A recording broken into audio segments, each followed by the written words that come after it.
wake up and let the weirdness begin. It's the KVJ show to start your morning.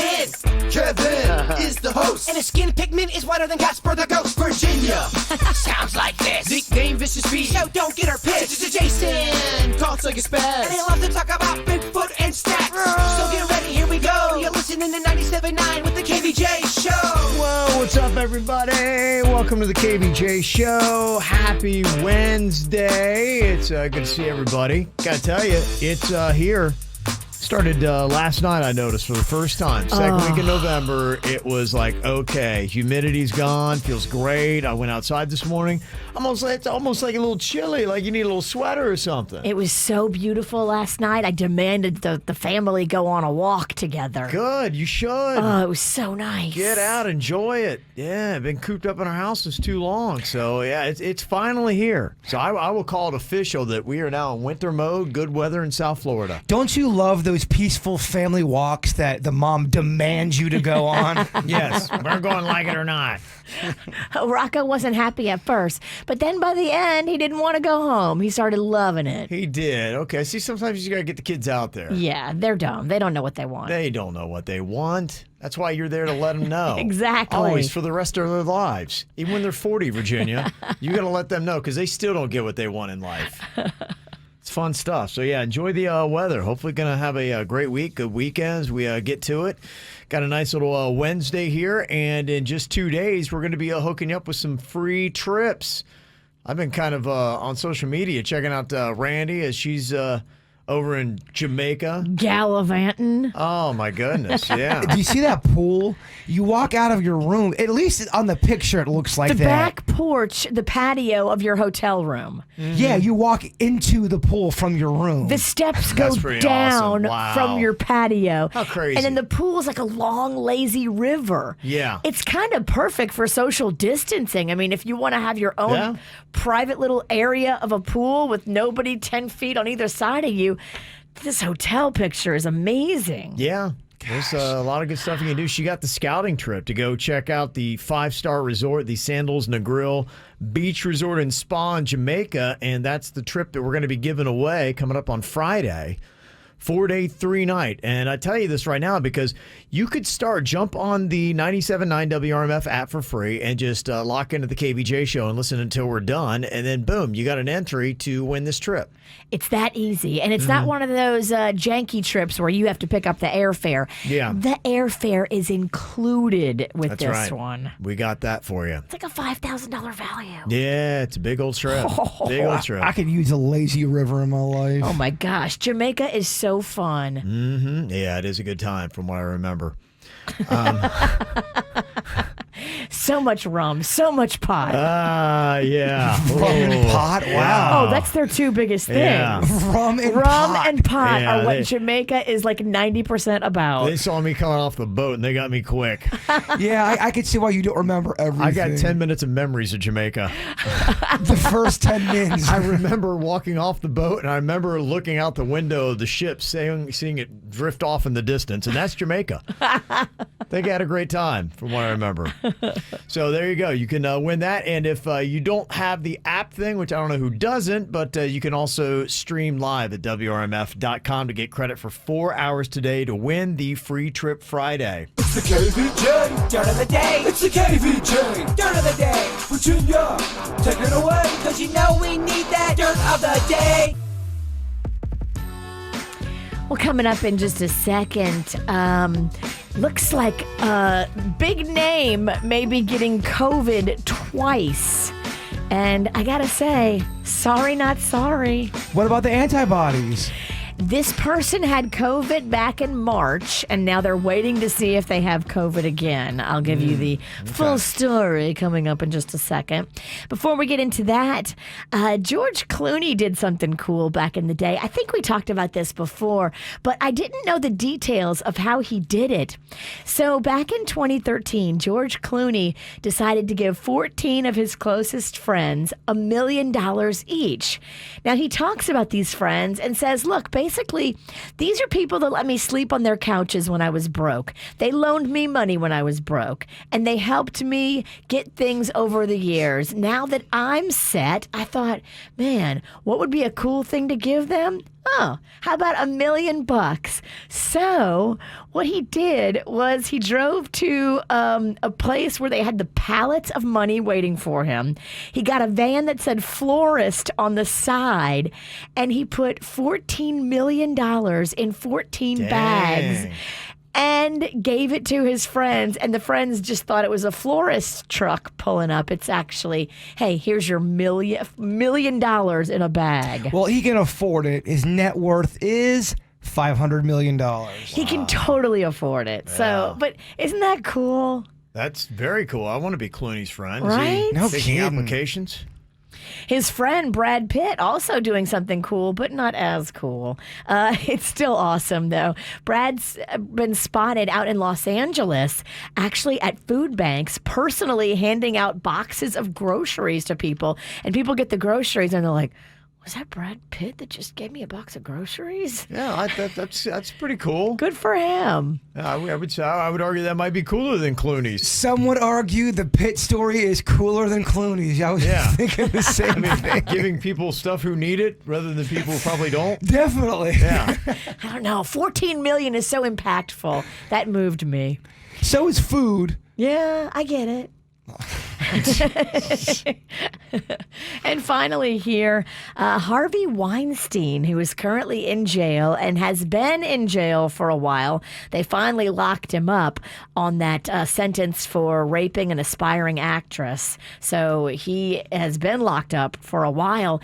Got diagnosed back in March with COVID-19, and I guess he is sick again. They're waiting for the test results of his COVID-19. He has a fever, and they believe that he may have it again. He's been placed in isolation pending the results. So Is he in Gen Pop?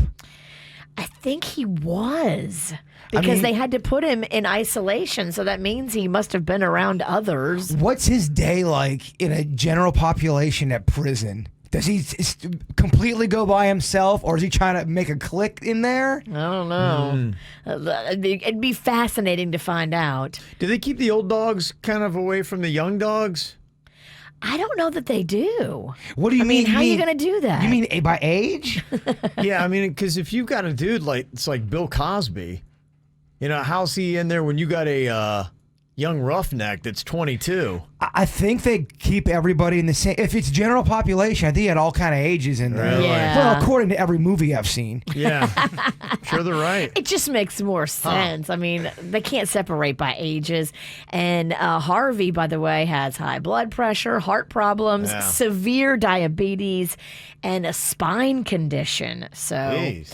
If he gets the COVID again, it might take him out this time. Just keep in mind, all of our prison information, me and Virginia Kev, it's all from movies that we've seen. It's pretty much 90% from Shawshank Redemption. A lot of it is from Let's hope Shawshank. it's accurate then.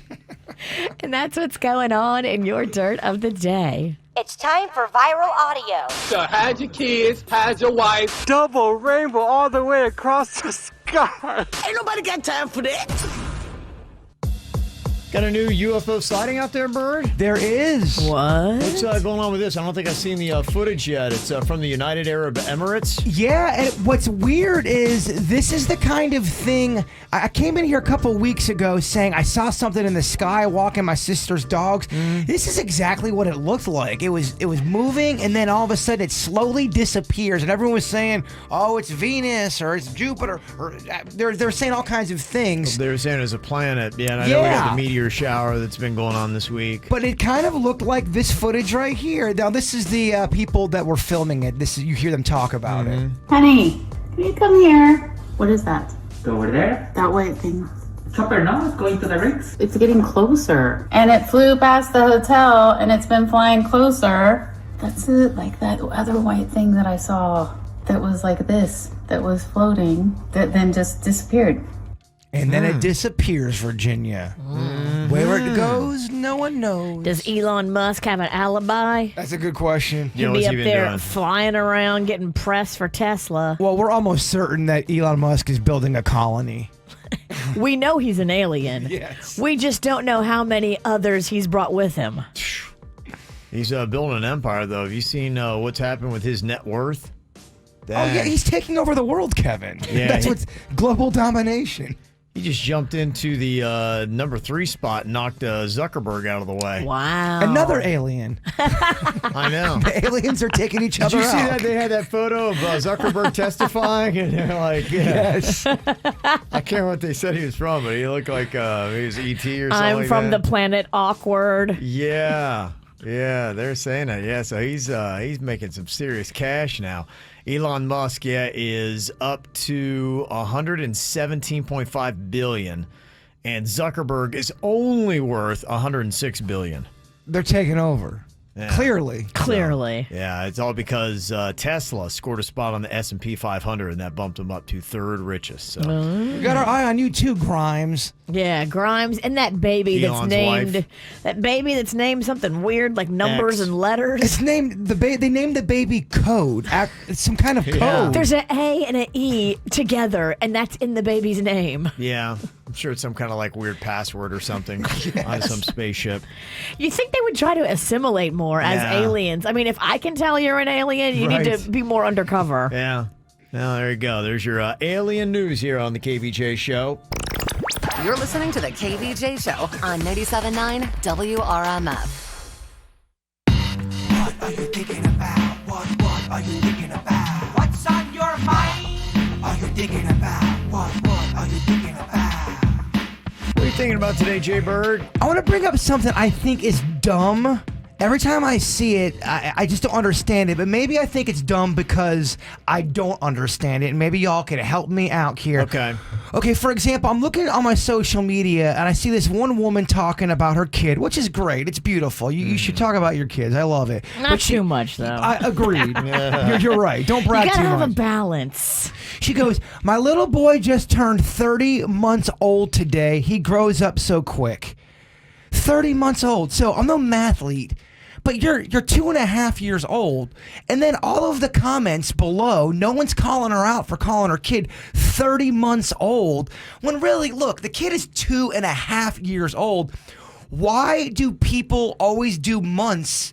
It's kind of dumb. Because a lot happens between 2.5 and 3. And so it's very specific when you say 30 months. You're talking to moms. Moms know exactly how old your kid is if you say 30 months. But if you say 2.5, you also know how old the kid is. See what I'm saying? Yeah, but 30 months is very, very spot on specific. And when kids are under the age of 3, a lot of times they do it in months. Just because so much developmentally happens each and every month. That breaking it down by months makes it easier for someone to zone in on exactly where this kid is and where they should be. And it's all about development. I get that for the doctor. Yeah, okay, my kid is 30 months old. But I'm just saying, someone would say, yeah, my kid's 33 months old. I mean, what are we doing here? It's kind of like Common Core math. You're making it harder than it needs to be. All right. You don't get it because you don't have kids. I'm a man, Kevin. I'm a man who has no kids. You have a penis and no kids. So basically, you're a childless man. You've had a pointless penis all your life. I'm a loveless, childless man who's going to die alone who doesn't get women. All right, cool. That's what I gathered from that. That's what you got. Thank you for making me feel worse. What's on your mind, Virginia? Oh, No, I'm just peanut. I'm kidding. I'm in a great mood. What's on your mind today, Virginia? Well, we're leaving this Friday to head down to the Keys. Stopping Friday night in Key Largo. Thank you. So many KVJ Nationers sent me great little suggestions of places to look and places that are kind of off the beaten path that we should check out in Key Largo. So we're leaving Friday, stopping in Key Largo, and then spending a few days down in Key West. And I decided to go alone. I asked Jay Bird, and he turned me down. I would go if I didn't have Chewy. Anyway, rejection is real. I asked my husband, and he doesn't want to go. Oh, geez. That's because he spends too much time with you. I asked my girlfriend, Frances. She doesn't want to go. Oh, wow. I asked my friend, Justin. He doesn't want to go. And I said, you know what? This is a sign. This is the universe telling me something. And I really do enjoy traveling alone. I've talked about this before, that I love traveling alone. alone. So this is the universe telling me, hey, we're going to give you something you like, girl. Okay. Go. Yes, Right. Magnolia's going to be there with her friends, and I'm going to take them to the beach and drop them off. But then I'm going to probably spend most of this trip by myself. But I've never done that in the Keys. I'm going to go sightsee in Key West. I'm going to walk around. I'm going to have some cocktails by myself. I'm going to do whatever the F I want by myself. And I am actually super excited. Do you know what I foresee? I foresee you meeting some person down there that's also out there alone that's going to become a lifelong friend. I foresee that happening. Really? I do. And then you drink too much and you both fight. Well, that's possible too. I'm not really about making new friends. I can't help the visions. I'm sorry. But I'm very Psychic, excited. I think this is the universe telling me, girl, this is what you need. Okay. You love So it all worked this. out for a reason. Just kind of go with the flow and see what life gives you. Yeah, I'm really, truly at peace and happy to be doing this little journey alone. Good for you. Okay. Yeah, as long as the universe is not telling you that your friends are annoyed with you. That might be what they're saying, but I'm just kidding with you. Yesterday, we were talking a little bit about Taylor Swift and her ongoing battle with Scooter Braun. He sold her master recordings for $300 million. She's not happy about it, feels like it's all been done wrong. Some people side with Scooter, said, hey, it's just business, baby. That's the way it goes. He should have given her a crack at it. It's not just business. It's personal, and she never was even given a crack at it because he hates her, because she's blasted him on social, and all of her fans have rabidly come for him. What I thought was fascinating just with the whole discussion is the music industry and the inner workings of it. And that, yeah, it's not really favored for the artist, because I didn't even realize that they make less than 3% on their own recordings. The rest of it's going to the big record companies and promotions and lawyers and everybody else, and they get the last cut of their own creation. And it's kind of interesting how it all kind of works. And last night I saw the story of an artist that I really liked in the 90s. She had just only one song that I knew of, but you ever have a song just really jumps out and you like it? Yes. Her name's Adina Howard, and she had a song back in the 90s called Freak Like Me that for whatever reason I just love the song. And whenever I hear it, I'm still like, it's a good tune. Oh, I can see you popping and locking right now. I love that. It reminds me a lot of California. I love the song, and I always wonder what happened to Adina Howard, and I finally heard the story last night. Really? She got caught up in a little bit of a love triangle that sidelined her entire career. She had an album on deck, was ready to go and crank out more hits, but she went up against the man, and the man won. Shocking. Yeah, now this is a show called Unsung, and it was the story of what happened to Adina Howard. And she basically chose a man over her career. And here's the story of what happened and why she didn't have any more hits. And that was the end of her career. Wow. Did they say Brandy? Yeah. Brandy was always in the mix between some love triangles. Was. So what it was is Brandy had a relationship going on basically with the head dude in Boys to Men, and Adina Howard started messing around with the Boys to Men guy. Brandy is like, she's moving on to my man. She went to the head of the label, and the head of the label's like, Adina, you got to back off him. Like, you got to focus on your album. And Adina's like, you can't tell me who I can and can't love and what's going on with my love life. And she said this to label head, and they said, okay, you know what? We're going to just park your entire career. And that was the end of Adina Howard. Brandy and the dude from Boys to Men had a hit song out together. Yeah. They were definitely... There was some love going on, and they were making magic, and that was part of the label's thing. Because you know how they use relationships and love affairs to sell albums? Sure. Because it's all about the marketing. Adina Howard was going to mess up that single that you're talking about. Broken Hearted, it's a jam. Yeah, and they're like, no, we are using them as a couple to sell music, and you're going to come in here and wreck the whole thing? I don't think so. She's like, you can't tell me who to love. Adina did to the label head, and label head said, you know what, your whole recording career is over. And that was it for Adina Howard. And that's why all you ever know is Freak Like Me. Damn. Thank goodness she didn't, block the Broken Hearted song with Brandy. Well, I don't think she had the power to. Where's Adina now? I mean, so On much her couch. So much time has passed. Like, isn't she out of that contract by now? Well, that's the whole Where's thing. that album? But you know what? You sell them when you're young and sexy, and that's what works. Well, because you have to And- start all over again, basically. Yeah. I know, but I'd like to hear it. Yeah, I don't know. Will you ever hear her second album that they just said, you know what, we're going to shelve it indefinitely? Because it sounded like they pretty much had it. They just need to promote it. That'd be a great interview.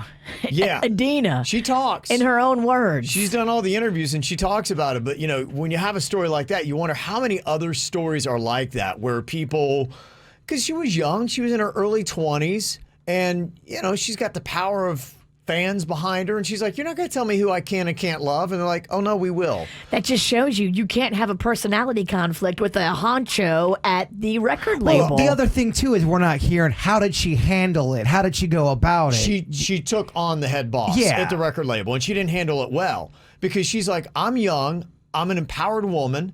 I have freedom. You can't tell me who I can and can't love and who I'm going to date and who I can't date.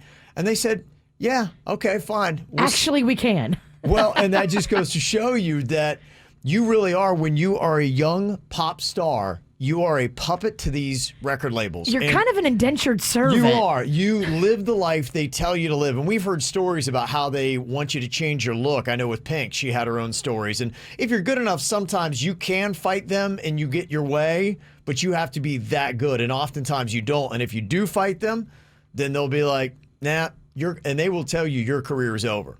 And that's the thing that is kind of sad. Crazy. Because they do run 90% of all music. And when they say your career is not going to happen, your career is not going to happen. And when it's over, it's over. And that's Adina Howard's story. Fascinating. Coming up here in a couple of minutes, Virginia has got some good and bad news about her hometown of New Orleans. We'll deal with the good news. Good first. Good first, bad second, coming up next. Well, we got some good and bad about Virginia's hometown, New Orleans. The good is your Saints, very competitive team, doing pretty well. I know you're a big Saints fan, Virginia. And big you got Saints fan. See them have a nice little win on Sunday, and who knows what might happen with the season. But they could be right in the mix of it. They could. I'm a little worried about Drew Brees. He got a cracked rib. Yeah, he does. Collapsed the lung. He went through that collapsed lung thing. That rib, they think, punctured the lung. And he's got what you had, that collapsed lung. Yeah. That's scary. That's why he looked a little off. Yeah. You could tell he was in pain. Yeah, it's a tough thing to work through, especially if you're trying to draw on air as you're doing aerobic activity. Yeah. Yeah, you kind of need breathing when you're playing football. Breathing with football is crucial. It helps. It definitely does. And so you did what a lot of people do. Twitter is really kind of interesting. And if you're a sports fan, Twitter, without a doubt, is the platform to go to. That's where you get a lot of videos, sports scores, and you have a lot of athletes themselves on there tweeting and interacting. Yeah, and it's really kind of cool as a fan. You get to comment on their tweets, and every now and then they'll interact. I think they ignore, for the most part, a lot of it. But every now and then, man, oh man, imagine if your favorite athlete acknowledges you on Twitter. What a thrill, huh? It would be a thrill. It's a big thrill. And Virginia had that happen with one of the Saints players, their defensive end, Cam Jordan. He is the most fun player to watch on the Saints. He has personality. He has amazing fashion style. Yeah. I stalked him in Nashville, so I figured out where you did. team hotel was. Oh, good heavens. So you're stalking him in person and on Twitter. Everybody else came down the elevator looking normal. Remember, I got that picture of Drew Brees giving me a thumbs up with his broken thumb? Right, yeah. Well, poor guy's been through it, huh? When Cam Jordan came off the elevator, he looked so amazing. He had this fur coat. He had this sunglasses. I mean, he just has such fun style. A lot of NFL players love to do something crazy with their decor. And people notice, and it's fun, and yeah, it's kind of neat. I mean, your favorite Cam Newton does a lot with his outfits. He's an idiot. I don't like Cam Newton. Right. Cam Jordan. Oh, different Cam. He backs it up with intellect. If you listen to videos that he makes, if you listen to him on podcasts, like, he's a smart guy. He's actually a little nerdy and fun to listen to do commentary. Okay. He really brings a lot to the table. So he's my favorite player on the Saints. I'm going to go follow him right now. You should. Okay. And yesterday, he tweeted me back. Really? Now, what did you put, and why did he tweet you back? So there was a video where they had posted him just being like a hype man on the team. And he was mic'd up, and you could hear what he says to his teammates and what he says to other players on the field that he's playing against. Okay. And he is just in your face, talk some smack, hype them up for his own team kind of guy. Good. And so, yeah, I tweeted out that he was my favorite player. Okay. And then he tweeted back that he was a hype man, and it was just amazing. Look at you interacting with those Saints players on Twitter. It made my day. That's some exciting stuff. Okay, I'm following him. I just did. Cam Newton following. No, Oh, Cameron sorry. Jordan. My bad. Cam Jordan, wrong Cam. Newton can suck it. Do you know what his Twitter is off the top of your head, the Cameron Jordan? It's Cam Jordan 94. Yes. Okay. Very nice. All right, I'm going to follow him just because of you, Virginia. You should, because he loves Jesus like you, talks Okay, about good. He has kids, and he puts his kids on his social media a lot. And him interacting with his kids is really funny. He'll show pictures of the inside of his house all messy, with his kids just going wild and nuts. And he's real. He's interesting. I enjoy what he has to say. Okay. Well, there you go. You can see Virginia's interaction with one of her favorite Saints players. Now, the bad news about New Orleans is that they have canceled Mardi Gras for 2021. They've canceled all parades. And so basically the parades are the heart of Mardi Gras. Yeah. There won't be any carnival parades rolling because they're afraid it'll be a COVID super spreader. Ah, geez. Kind of like it was last year. Well, their parades there sometimes are a little... you might catch something anyway. Everybody gets real close. And so, yeah, it's just not COVID friendly. Mardi Gras, they're not going to shut down the city. So tourists can still go. But they're going to require, if you're like in the French Quarter, if you're hanging out anywhere, you have to wear a mask and you have to practice social distancing. And at one point, the mayor had shut down all the bars, and that could happen again because they're spiking a little bit again. I'm not gonna go. I'm just not gonna go. I've seen videos of Mardi Gras past midnight about 8 or 9 years ago. They're all online. People just lose their minds. They forget there's laws. They don't know what's going on. Yeah, I'm usually never in the mix of that. Some filthy behavior happens during that moment. Absolutely. And that's the tourists. The locals enjoy the parades during the day with their family. You know, you have a cookout. It's like tailgating and having a parade at the same time. It's really, really fun. And generations of families come together and enjoy that experience together. It's not all Bourbon Street. And in fact, Bourbon Street is maybe for me 10% of Mardi Gras. Okay. And I would never go on Bourbon Street at night during Mardi Gras. I just wouldn't do insane. it. It's too Yeah. insane. It's too insane. Even as a young person, I knew this is not smart. Put it to you this way, if we all went out to Mardi Gras as a show, I only think 3 of us come back alive. Are we that's all taking 5 suits of and us? Denny's? I'm talking suits, okay. everybody. Oh, It was 2 of us don't die. make it back. Okay. I think it's you in suits. I think it is too. Yeah. I completely agree. Last year when you went, you didn't realize, but coronavirus was really kind of starting to kick around at that time. In fact, it is the 1-year anniversary of the first case of coronavirus. Yesterday was the first time that they had their first known case in Wuhan. 55-year-old guy had tested positive for coronavirus, so that's when it began. It's crazy We're in day to think 366 about. Wow. of the coronavirus. So it was slowly spreading and creeping through New Orleans even last year when you were doing it. And I was such an idiot. We were playing flip cup with strangers. Yeah, we had I just no wasn't idea. thinking. Yeah. None of us knew what was about to come down the pike, and I am so lucky I didn't pick it up there. Kind of a good note, though. I wouldn't play flip cup with strangers ever, before or after the pan. Isn't that where you have to kind of drink out the same cups and stuff? No, that's beer pong. Beer pong. Yeah, okay. Stay away from that one. But, Yeah. I mean, I was playing with a bunch of international college students. Oh, wow. They were set up Oddly enough, from camp. China. They were set up camp literally behind our setup camp on the neutral ground. They were behind us. And so we became like little buddies. Like they would come over and stand on our ladders. We would share food with them. They You would used to find an ideal global super spreader. Oh my gosh. Yeah. Just thinking back, like, oh my gosh. I should have caught COVID at Mardi Gras. Well, I don't know if you heard, but there's some interesting news about the antibodies today. We were bragging about that yesterday. Virginia and I would have them because we've had the COVID. Not everybody on the show has, so some have it, some don't. But some interesting news. Yeah, there's been a bit of a toot on the show. People who have the antibodies walking around With a little BDE. Oh, yeah. Yeah. Uh-huh. Just wait till I give you the latest news. You think it was bad yesterday? Just wait till what I got for you next. Virginia and I were just boastful yesterday because we got the antibodies for the COVID. Virginia said, I'm good till 2021. That was your belief. I feel like it, but who knows? I could be wrong. I don't know. I want to go have another antibody test. I think I'm going to call MD now and do it again. It was super easy. It is a blood work test, but I think I might try to get one every month. Really? Well, why not? Well, I mean, if you have them, you have them. Why do you got to go every month? Because she's insane. I just want to make Kevin. sure I still have them. What if I had them in September, but now I don't have them in November? Well, the news that just came out, pretty good for the antibodies and immunity.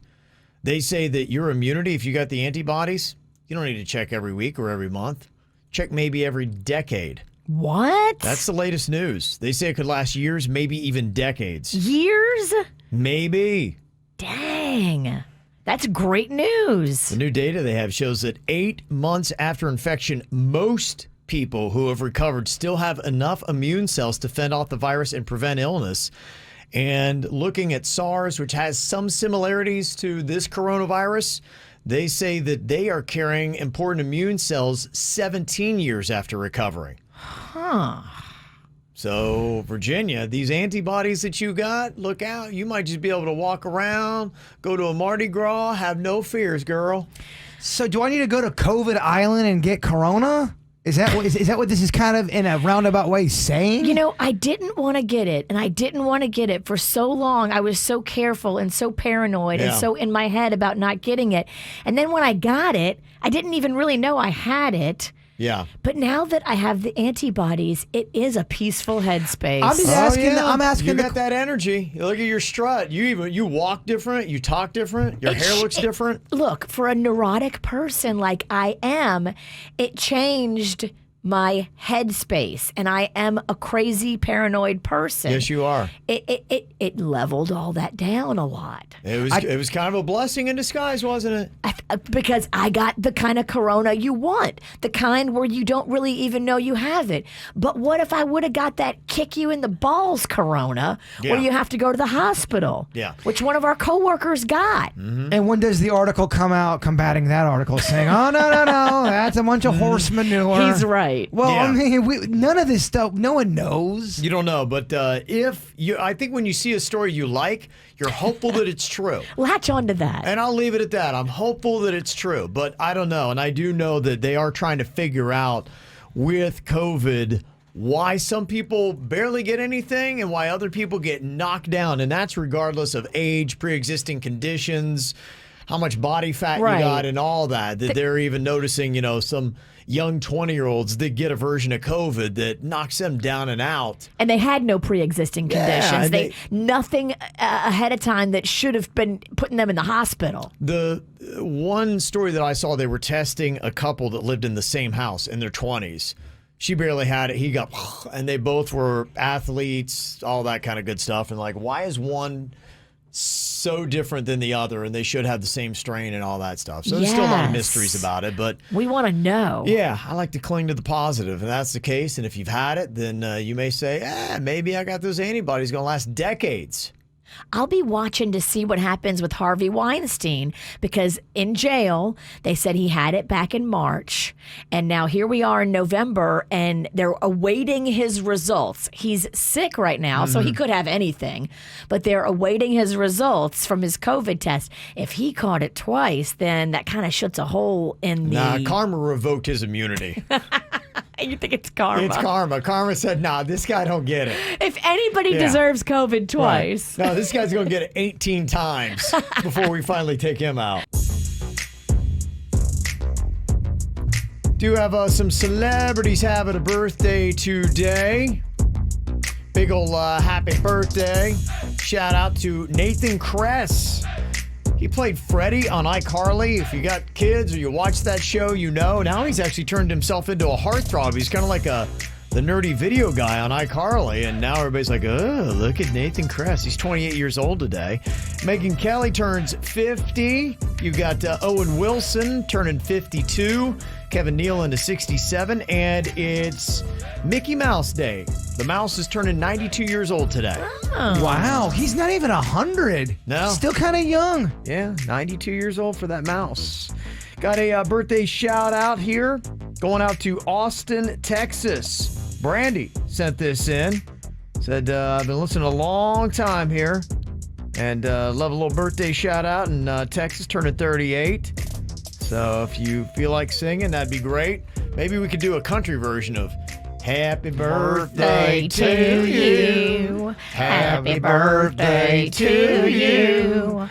Happy birthday, dear Brandy. Happy birthday to you. There you go. A little Texas version of your happy birthday on the KVJ show. Virginia has been tweeting back and forth with her favorite Saints players. She's talking about that. Twitter is a big platform for athletes, and Twitter's going to be doing something that I think is pretty smart.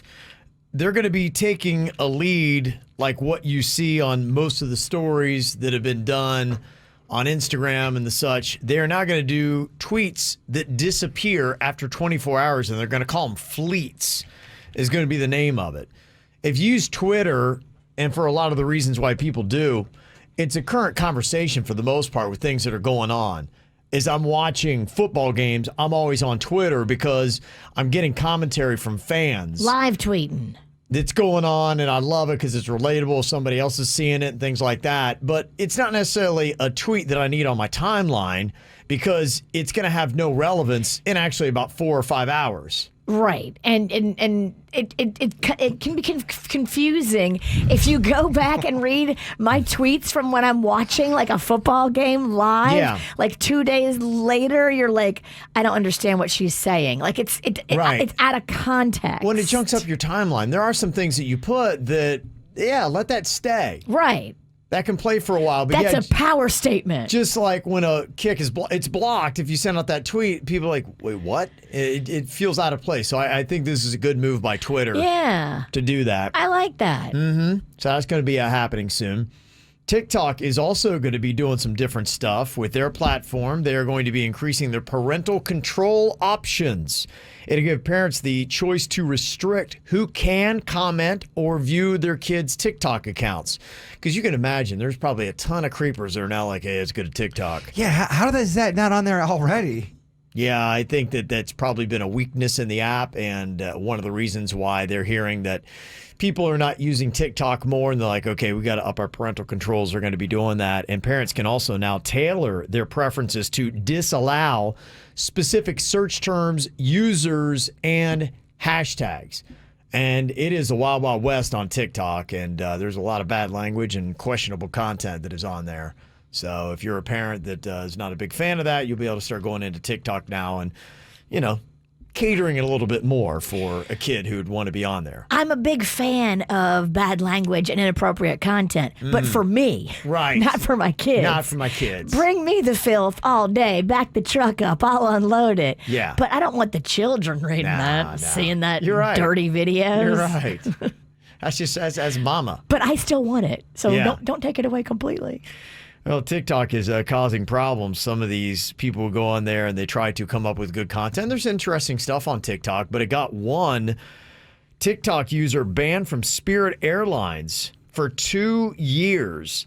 Guy made a TikTok video on how to do a little Spirit Airlines hack where you edit your boarding pass to make it look like you've paid for a carry-on and you haven't. Oh. I'm noticing a lot on that. There's a lot of hacks on TikTok on how to steal things. There's some about vending machines I was looking at, and they look legit. Mm-hmm. Yeah, I think a lot of it is. I mean, there's a lot of ideas. That's where I think it's really TikTok right now is so trend-setting that everything's going on there. Everything from fashion to dancing to music. You can see now they're coming up with new music licensing deals for TikTok because that's where they're breaking a lot of songs. And it's kind of interesting because it's changing the timeline of songs. I had somebody that was talking to me about like, oh, have you heard this new song? It's The River is the name of the song. Like everybody's doing this sexy dance where they look like they're exposed and naked. Like it's a brand new song. Have you checked it out? And I looked, I'm like, yeah, Bishop Briggs. I'm like, that song's kind of old. It There's came a out lot of old songs on TikTok. Yeah, I'm like, that song came out in 2017. Like, no, it's brand new. I'm like, no. I'm like, that's kind of been on my radar for a while, but TikTok has changed the timeline, and the song really has a whole different life. Now it's kind of like this sexy, sultry song that people are doing these sexy TikTok dances to. Magnolia came to me and she's like, oh my gosh, Mom, look, the girl you like, Mariah Carey, has a new song on TikTok. And I'm like, girl, why you so obsessed with me is not a new song. Right. It's just new to you. Yeah. And new to TikTok. And there's a dance to it and it's a whole sensation. But this song is old. Yeah, it's really kind of crazy. It has completely changed the timeline of a lot of popular songs. So interesting stuff that social media is doing to the world. Well, I feel like doing a little bit of singing. We already did a little birthday song. Let's do some more. Song association game. What do you guys say here? Okay, let's do it. Yeah, I'm going to come up with a word here that I'm going to give you, and then you have got 3 seconds to sing part of a popular song with that word in the title of it, or just in that part of the song that I give to you. Yeah, it doesn't have to be in the title. No. Okay. Virginia, I see your brain breaking. It's been broke. Okay, here we go. We'll start with Virginia. All right, Virginia, let's see here. Your first word is catch. Oh! I don't know. Oh, no. The witch goes down. And fast, huh? Catch? She's already out. Catch me, I'm falling. Ba-ba-da-ba-ba-ba-ba-da. Catch me now, I'm falling in love. Well, I can go pee now, right? You probably go. I'm out of the competition. Well, I don't know. Me and Yeah, Denny. we could both fail here. and that's then right. Come back to you. Let's see what kind of hard ones D. Kevin Ralston gives us. Okay, let's go to you, Bird. Your word is ocean. We walked, we spotted the ocean. Ah, very nice. Toad the Wet Sprocket. Woo! Woo-hee. Woo! Oh, yeah. Your Sigh of word relief. is underwhelming. Yeah, Kevin Denny. needs to kick it up. I get trapezoid. Denny's, your word is follow. I will follow you into the dark. It was hard to think of the melody on this song. Okay, But all follow you right. into the dark. Death Cab for Death Cab for Cutie. Cutie. Oh man, giving me goosebumps Oh over yeah, here. get out of here. What you talking about? Okay. Oh, it's a Miho versus Miho finals. It is. Some are tough when the word is at the end of a chorus and you're trying to like in your Get head to it. sing it and then Well, it's keep that- the melody. It's the clock, the 3-second clock. It gets in it's your so head, fast. Denny's. It does. Okay, your next word, Bird, is enough. If she's tough enough. Fabulous Thunderbirds. I think I've used that one before. That's funny. You always got that one locked and loaded. Okay, Denny's, your word is picture. Look at the photograph picture of this. Is that in this song? Photograph. Yeah.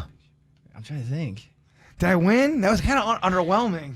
You have I Took Your Picture Today. And the Sheryl Crow Kid Rock song picture. Yeah. Every karaoke ever. Yeah. That could work. Bird, Where's the winner? are the Song Association game winner today.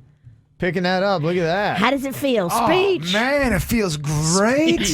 I think we all need breakfast. Okay.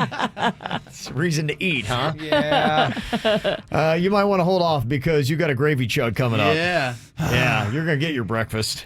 Gravy? Yeah. Well, we're doing that redemption thing. I almost beat this the last time. I was close to I was like off by a second and a half.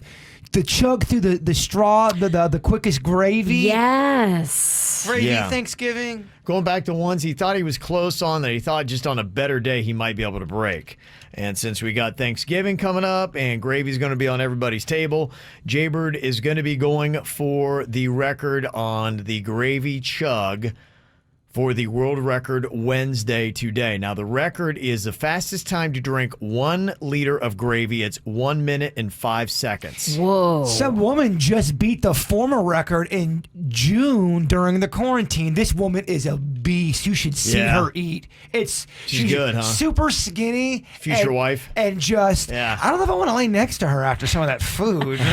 Keep that thing away from me. It would be hard to get romantic. Yeah. When you thought about how much she just consumed. Well, she's like eating deviled eggs. I'm like, no, I'm sleeping on the couch tonight. What's a liter of gravy look like the next day? Okay, all right. How will the bird do on his redemption for World Record Wednesday? We'll find out next. He's older, but he's better. Jaybird has got a World Record Wednesday redemption here. He's tried this before, but he believes that with newfound wisdom and experience in his life, he can conquer what he couldn't before and break the world record for the quickest time to drink 1 liter of gravy. Here's the thing that stinks a little bit. The gravy? Well, yes. But the first time I tried to do this, the record was easier to beat. This new woman that came in, quicker time, harder to do. Mm-hmm. It is 1 liter in 1 minute and 5 seconds. The record was just set in June. So we measured it out because we have this container, and it's 33 ounces. So that's how much gravy he's going for here. Okay. 33 ounces are in a liter? Yes. Okay.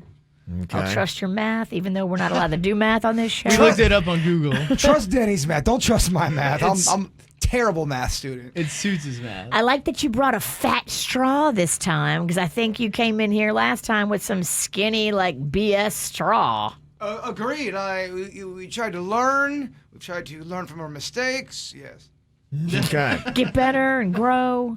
Okay. All right, here we go. So you got the 33 ounces to basically almost 1 full liter. Let's see how the bird can do here in 1 minute's time. Do I stand or sit, Kev, in your opinion? Oh, I don't know, man. What do you think is better for you? I don't want to tell you how to do this. I'm going to sit.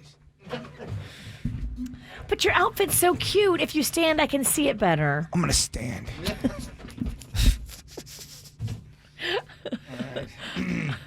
The one thing to think about, just kind of looking this thing through. First of all, I have, because I'm fascinated with the competitive eaters.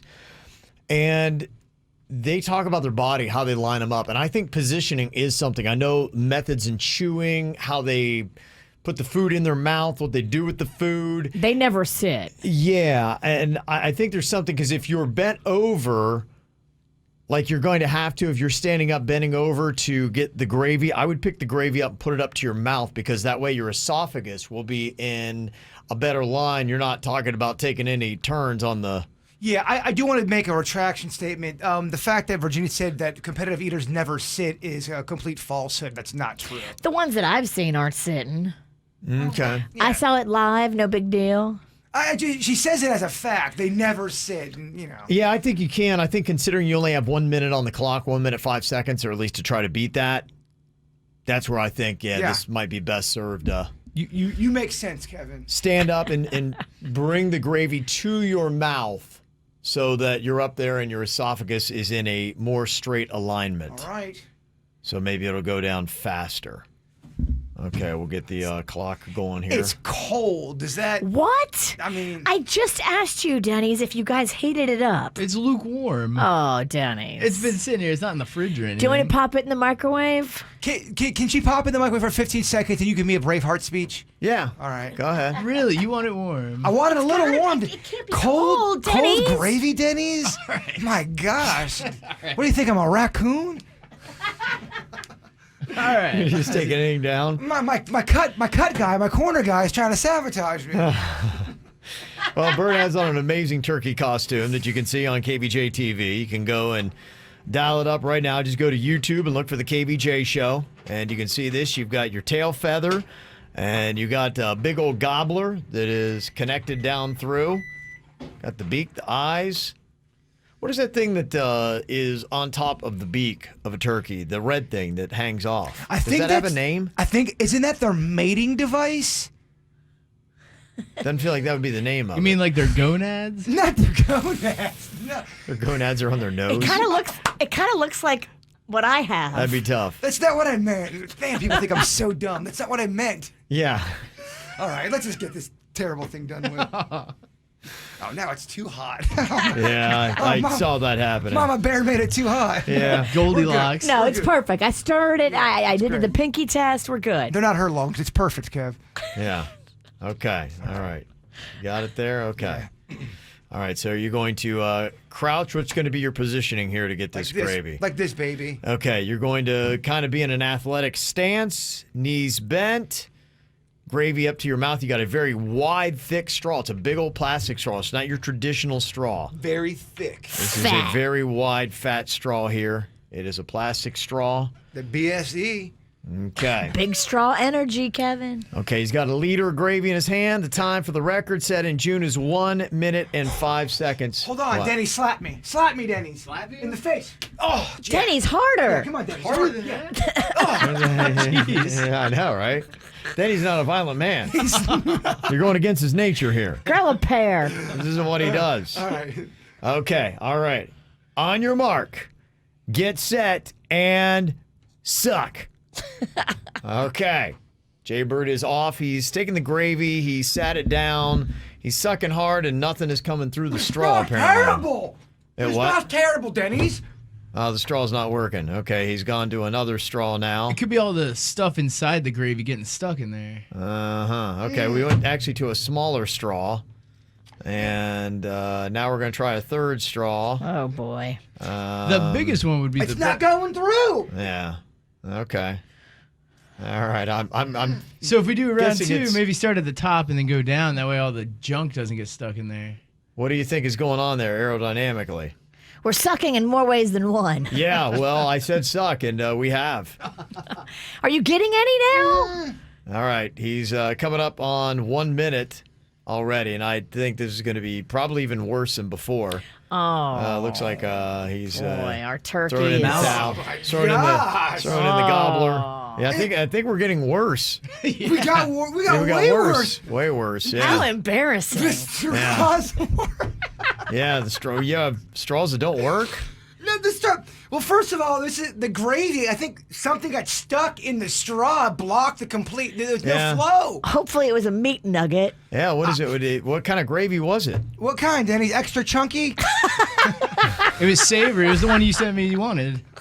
I got you the exact one. Extra meaty chunky, right? Extra blockage, right? We should start at the top next time and move downward. Let's that see way how all the much stuff doesn't- gravy you got in there. You only got to 50 seconds. Oh my so it gosh, looks there's like- so much gravy in There's a there. lot of gravy. Yeah, that's Just- nothing. That's not even registering. I think this turkey's got to retire.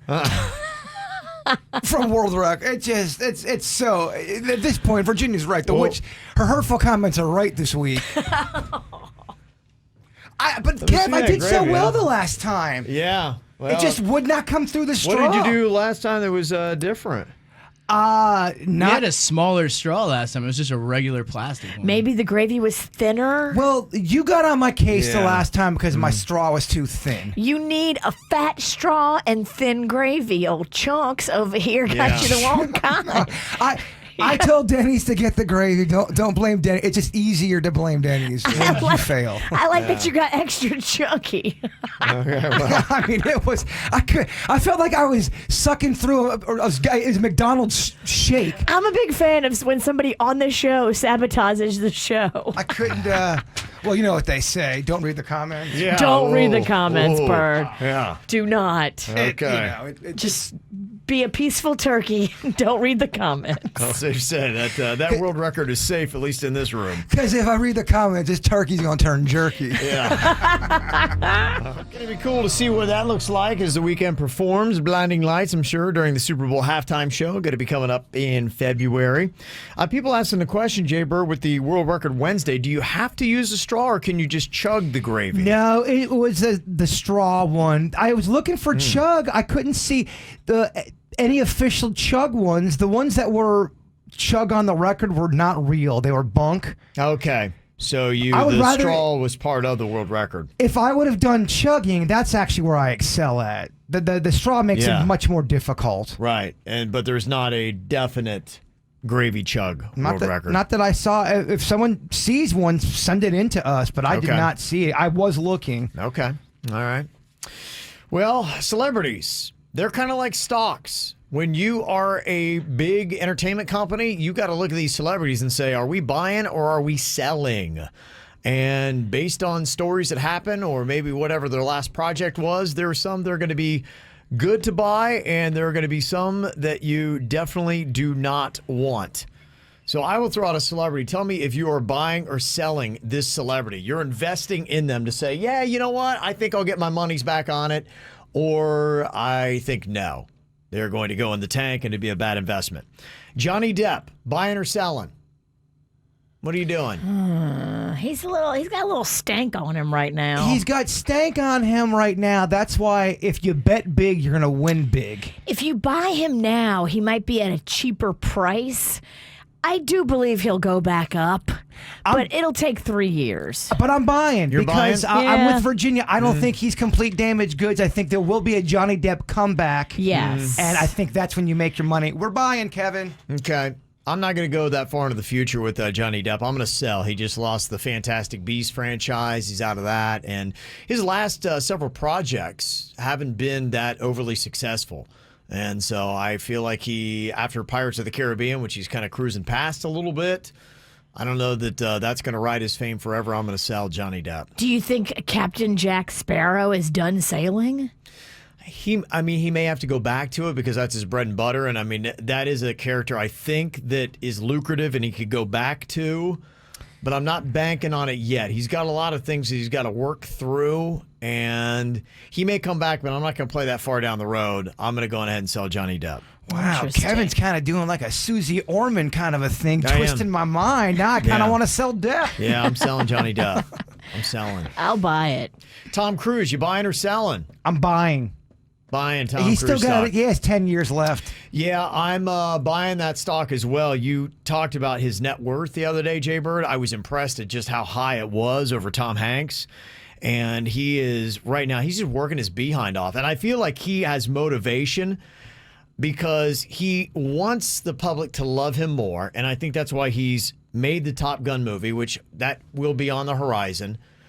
And he's making a whole bunch of Mission Impossible movies. He's going to have, and you know, it seems like an okay franchise. I don't know if anybody's like massively passionate about it, but it's making money. And that's what I care about here. So I'm going to be buying Tom Cruise. Yeah, we're buying. Nicolas Cage, buying or selling? Selling. Oh. No offense, but I think that guy works a lot. He makes a ton of movies that you don't know about. He's still cranking them out. But I don't know if he's got the star power. I am selling Nicolas Cage. Yeah, he's too big of a hot mess, and I don't want to take a gamble on him, and that's what it's all about, so I'm with you. I think he's past his prime. Yeah. You're selling? I think his best years are behind him, yeah. Yeah. Cage Against the Machine is done? Yes. Sorry. Well, also, what franchise is he going to go back to that's going to be a definite success? You know, when they did National Treasure 2, it was not as good as the first. If they did a third one, are people going to go bonkers for a National Treasure 3? Yeah, I was watching National Treasure 2 thinking it was National Treasure 1, and man, it was confusing. Yeah, it's not as strong. The first one was great. When you think you're watching part 1 and you're actually watching part 2, and the whole time you're going, this doesn't feel like part 1. Were you drinking? Oh, yeah. Okay. Okay, celebrity stock game, Robert Pattinson. You buying or selling? I'm selling, and here's why. Okay. I don't think his Batman run's going to be good. I think it's going to be panned. It's going to be on the decline. I'm selling Pattinson. You're selling. I'm going to take a chance. I'm going to buy Pattinson, and it's all because I think that his Batman is going to work. Oh. And he's still got a lot of years ahead of him. He's a young guy. Yeah, he's doing quietly a pretty diverse spread. He's not just a glittery vampire. He's quietly doing a lot of different kind of roles, and I believe in Robert Pattinson. I think that his Batman will work, but I think even if it doesn't, he's got something still in the tank. I think he's actually a good actor, and he's young. Buying him. Yep. Kevin Virginia wrong. Ellen DeGeneres, you buying or selling? Selling. I think I'm selling. I'm not a fan, that's all.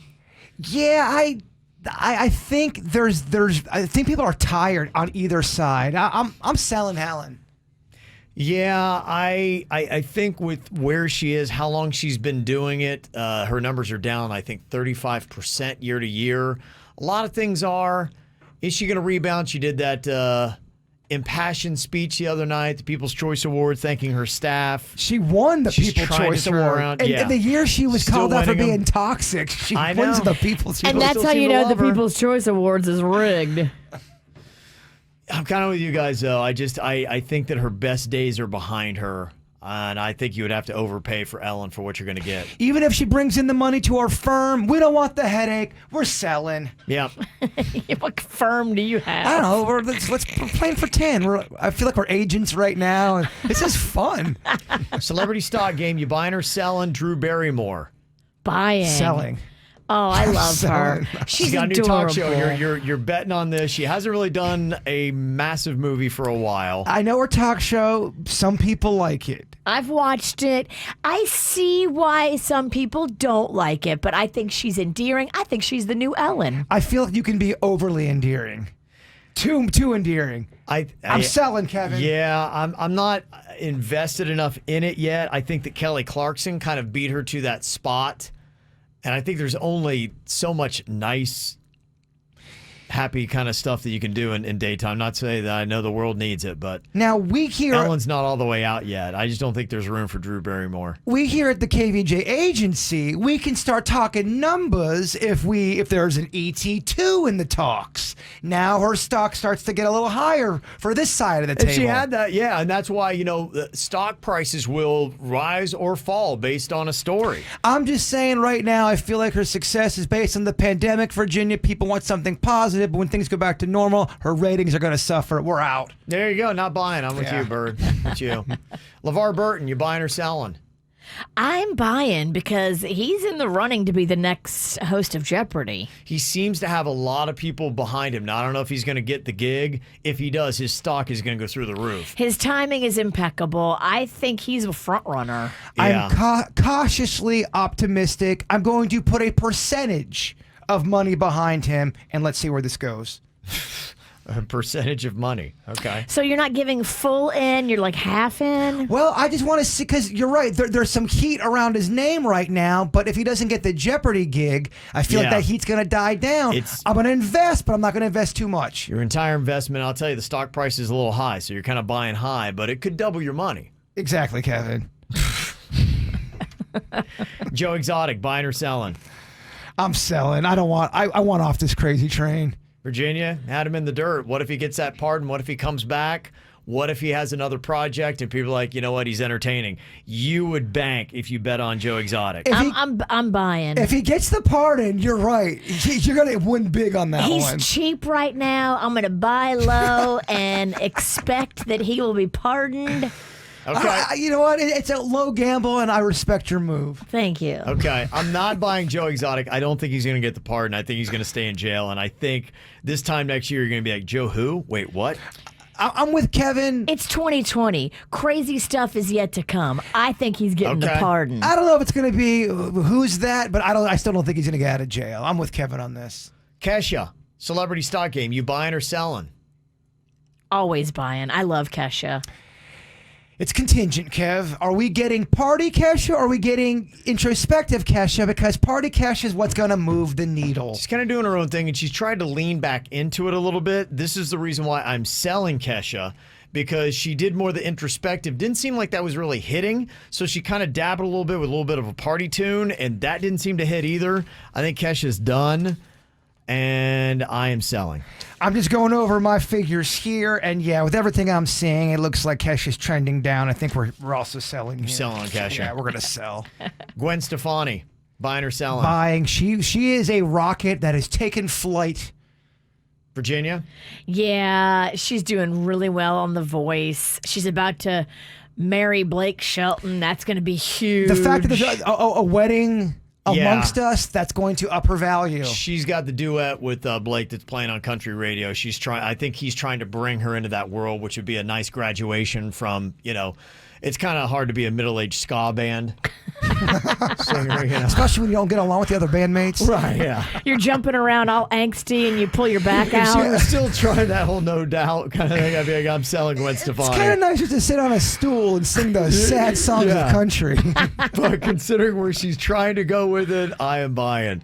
All right, any other celebrity you want us to bring up in Celebrity Stock Game? You can hit us up 877-979-WRMF here at the KVJ Show. Didn't realize Harry Styles was the first man to appear alone on the cover of Vogue magazine, Virginia. I didn't realize that either, but I love that he just is so ambiguous. And he'll put on a dress and be like, I'm not telling you if I'm gay or straight. So you just have to sit over there and wonder. He's a fascinating mystery, is he not? He is. That makes me like him more. Mm-hmm. Got some emails here. Am I the jerk, somebody wants to know, for hating my girlfriend's relationship with her half-brother? It says here that I've been dating my girlfriend for 4 years. I work in IT, and she is an art student. Now, since I make good money and she doesn't have a job, I pay for her apartment. Our plan is to move in together when her lease runs out after her graduation in May. But our plan hit a speed bump after my girlfriend got one of those DNA tests where they apparently connect you to those who you closely match with. And within a few months, she gets contacted by a guy who lives about an hour away from us, claiming to be her half-brother. My girlfriend's floored. She confronts her mom to see, could this be true? And her mom confesses that she had had a baby in high school and she gave the baby up for adoption. Oh, my gosh. Knowing that it could have a better life, and it wound up with a good family and had a better life than she could have provided. Now, her half-brother, she finds out, is in his mid-30s, and he does real estate and is pretty well-to-do. It was obvious the first time that we all met out for dinner because he comes in well-dressed and he drives a really nice Mercedes. So now he and my girlfriend have really hit it off, and I'm happy for her that she's connected with her half-brother, but after this dinner, now my girlfriend's half-brother has become her new obsession. These two now are inseparable, and she routinely pushes off plans with me to go run off to do something with her half-brother. Now, what I started to notice is that her half-brother is a little touchy-feely with my girlfriend. He seems to have his arm around her pretty much any chance he gets, and then there was another time when we were all watching a movie together. Well, he sits down next to my girlfriend on the couch, and during the movie, I look over, and he had his hand on her thigh. What? In a later conversation, I told my girlfriend, I'm like, that's weird. And then she makes me feel bad for sounding jealous over her and her half-brother. I mean, I guess it did sound crazy, so I kind of backed off. But then I found out that my girlfriend gave her half-brother a key to the apartment that I pay for my girlfriend. Even I don't have a key. She continues to deny that any of this is weird and asks me why I would try to put a wall up in her relationship with the only sibling she has ever had. I told her that if her half-brother is allowed to keep the key, that he can also pick up the rent. Am I a jerk for that stance and for how I'm handling this? I mean, the key thing, picking up the rent thing, I mean, that, yeah, you kind of, if you're already paying her rent and that's something that you were doing to be kind, like, that has nothing to do with the brother. The fact that she gave him a key, She just wants him close. Well, it's her brother. It's her brother. So I don't have a problem with the key and all that. The problem I have is his hand on her thigh. But, I mean, again, this is... Does that mean that they're sleeping together or that he wants to sleep with her? Some brothers and sisters just touch each other. You know, I've got family members that they'll rub me, they'll rub my hair. But you grew up with them. This guy's too new to be thigh touching. I hear you. I'm just saying it doesn't necessarily mean that they are trying to do the hibbity-dibbity. Yeah, and you're talking, I mean, there is a DNA connection between the two, the half-brother, and so anything that goes on, it's like, whoa, hey, very...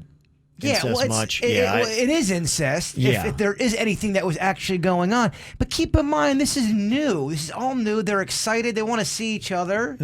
I think it's just tough because if nothing else, he feels like the time has been replaced. The half-brother's a shiny new toy, and you are butthurt because your time is being taken away. And then you feel that he gets a perk that you don't get on something you pay for. And that really has got you puckered.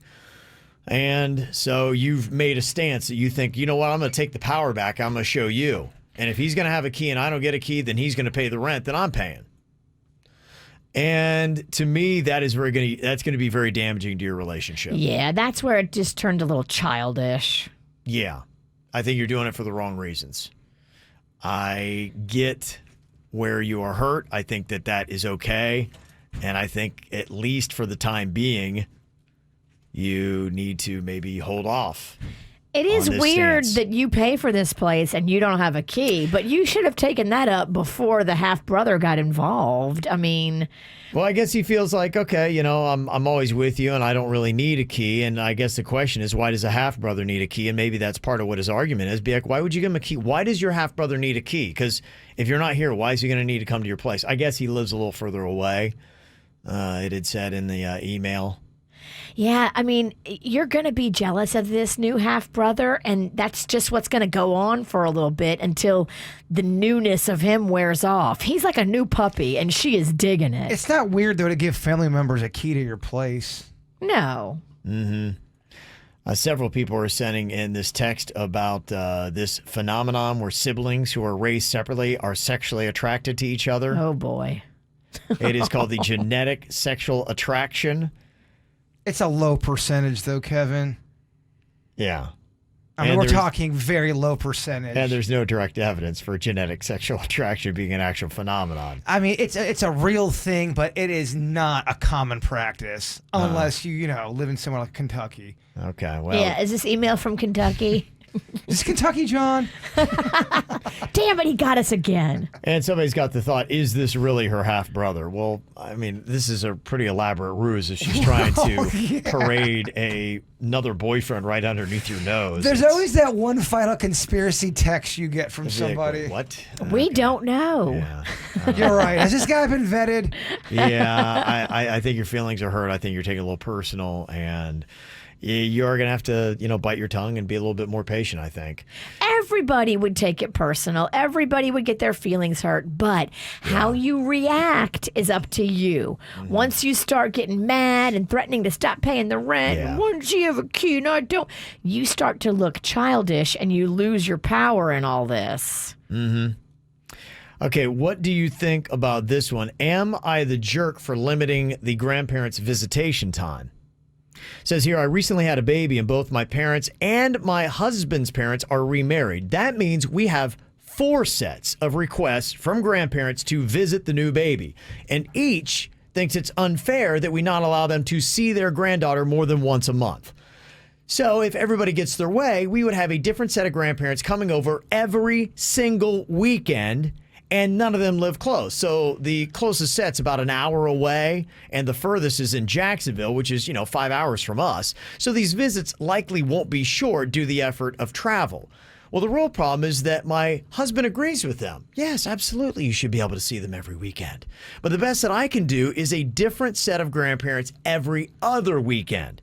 Now, they've pointed out that each grandparent must wait almost 2 months now for their next visit if they did my plan. And my husband says that, the baby's changing every single week and I'm being cruel to make them wait that long between visits. But I just want a little time for myself. And I don't want the added pressure that my husband doesn't feel when I've got parents in the house. Mine or his. Am I the jerk?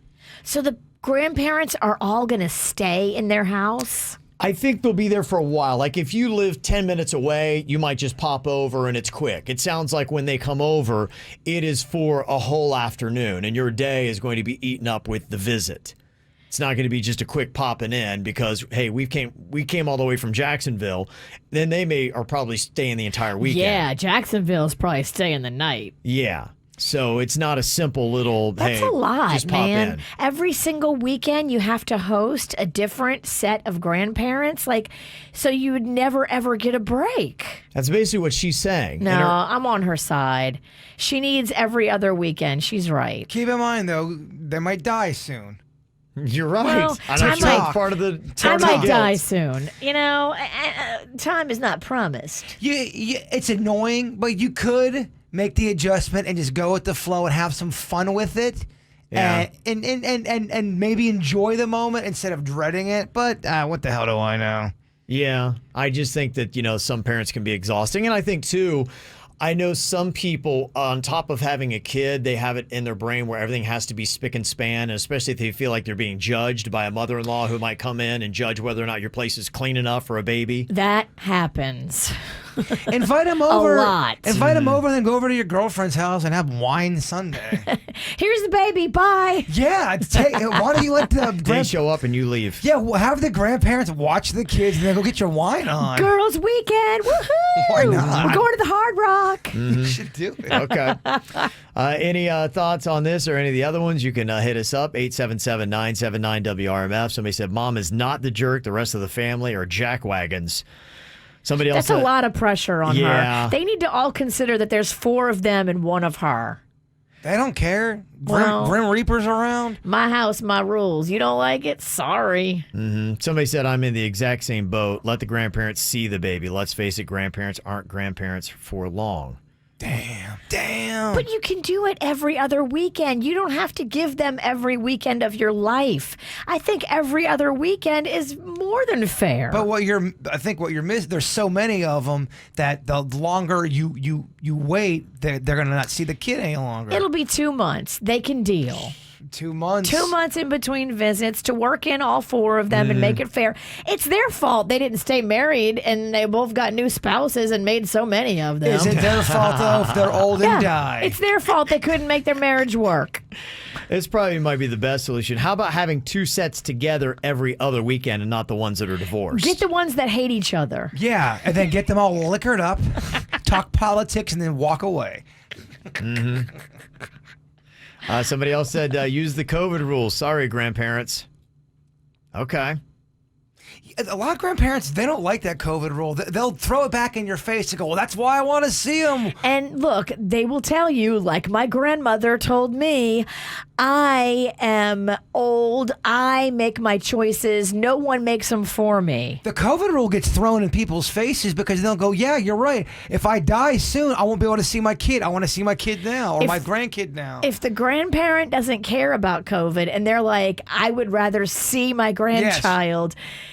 I don't think you can tell a grandparent how to live their lives. At that point, I think the grandparent makes COVID its bitch. You can tell them that you're worried for them and you can try to gently guide them to safer living. But if they dig their heels in, like my grandma, she dug her heels in. That girl snuck out of her place to go to Outback Steakhouse when they were doing their thing. They were on complete lockdown, and she snuck out for a steak. Yeah. Well, they got the Aussie fries. They're so good. Grandma loves a bloomin' onion. Oh, gosh. Okay. Any other thoughts? 877-979-WRMF, or you can use that number to call us up right now. How well do you know the KVJ show? If you are a die-hard listener and you feel like you know us as well as you know your own family, could mean some Adam Carolla tickets when it comes to the Improv this weekend. Call us up and we'll give you 3 questions. All you have to do is get 1 right to win next. More KVJ show right now on 97.9 WRMF. A couple other suggestions for the mom. Want to know if she is the jerk because they have got 4 sets of grandparents that believe they have a right to see their new grandbaby daughter once a month, and they live further away, so it's pretty much an all-consuming, sometimes the entire day, if not the entire weekend stuff. And some of the ideas, somebody said, you know what, maybe you can set up a compromise where they get a FaceTime session, do that enough in between visits so it doesn't require the physical act of them actually coming and you having to clean house, which might be part of the deal as well. An already taxed, tired mom is like, every weekend now I have to do cleaning. And there are just some weekends I just want to sit back in a chair, and it's enough to worry about the baby. It's a whole other thing to have to clean. It's stressful. Yeah. FaceTime, I don't have to worry about that. I'm telling you, do wine Sunday with your girls. Somebody else said the grandparents could all chip in to buy an apartment nearby that they can stay in while they visit the grandchild. It almost sounds like a reality show or a sitcom. That doesn't sound like a major project. Yeah. I guess they would all have to pay a quarter of the rent, and then they would all have a key, and then they would get the apartment that weekend when they came in. But I guess you'd have to get something furnished, and that'd be quite a to-do. That's quite the to-do. Kevin, who texted that idea? Block them. No. That's a lot. All right. Well, hopefully you can find a solution there. Okay. How well do you know the KVJ show? We're going to give you 3 questions. You got to get one right to win tickets to see Adam Carolla at the Palm Beach Improv this weekend. He's going to be doing stand-up and also recording his podcast there. David is on here, thinks he knows the show. Hello, David. Good morning, KVJ. Good morning. Okay, we're going to fire a couple questions at you that if you are a diehard KVJ fan, you should know the answer to at least one of these 3, okay? Okay. Okay, question 1. I will admit, this is a little bit challenging. In fact, I'm not sure if I would get this right. Oh, you wouldn't get it? I'm not sure if I would. Let's see if you get it right, Virginia. Oh. Okay, Jaybird was once engaged to a woman looking to get her green card. What country was she from? Oh, I know this. Yeah. You do? Okay. I do. David? What, Venezuela? No, it's not. Virginia? Colombia. Colombia. She was Colombian. Okay. Colombian. You didn't know that, Kev? I was confused between the 2. I couldn't remember if it was Venezuela or Colombia. Well, I'm glad at least one person listens to me. Yeah, last time I think Virginia missed one of your questions, and then I missed one. Yes. Neither one of us know you. We're jerks. Okay, how about this one? Next question. How well do you know the show, David? What is the name of the church I regularly attend? Christ Fellowship. Oh, okay. He's not messing around. There you go. Okay, well, that's easy enough. You got one of the 3 correct, and you have got tickets to go check out Adam Carolla. Okay, buddy? Cool. Thank you guys so much. All right, man. And Kev got to plug in for his church. I did. Yeah. Always got to do that. It wasn't just of my question going back to the girl I was engaged to. It wasn't just for a green card, just so you know. I did at the time. I thought I loved her. I thought I did. Well, yeah, I'm sure she was hot. She was good looking. Thought it was love, huh? You were young.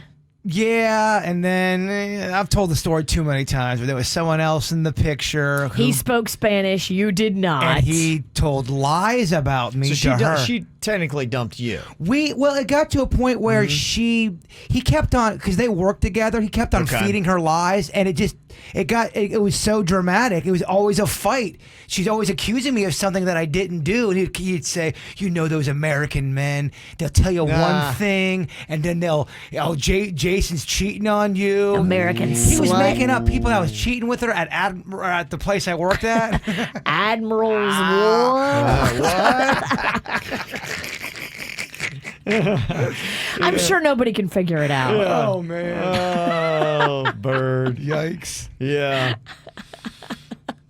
Okay, well, if you're struggling with your own personal problems, you know you're not the only one. There's a lot of people that are going through a lot of issues here. We got a pandemic, and it's causing a lot of problems, and just life itself. Even before pandemic, we had our own problems. The FML website has got people up there sharing their problems, so that if you want to enjoy somebody else's issues for once, you can just go online and see what they got going on.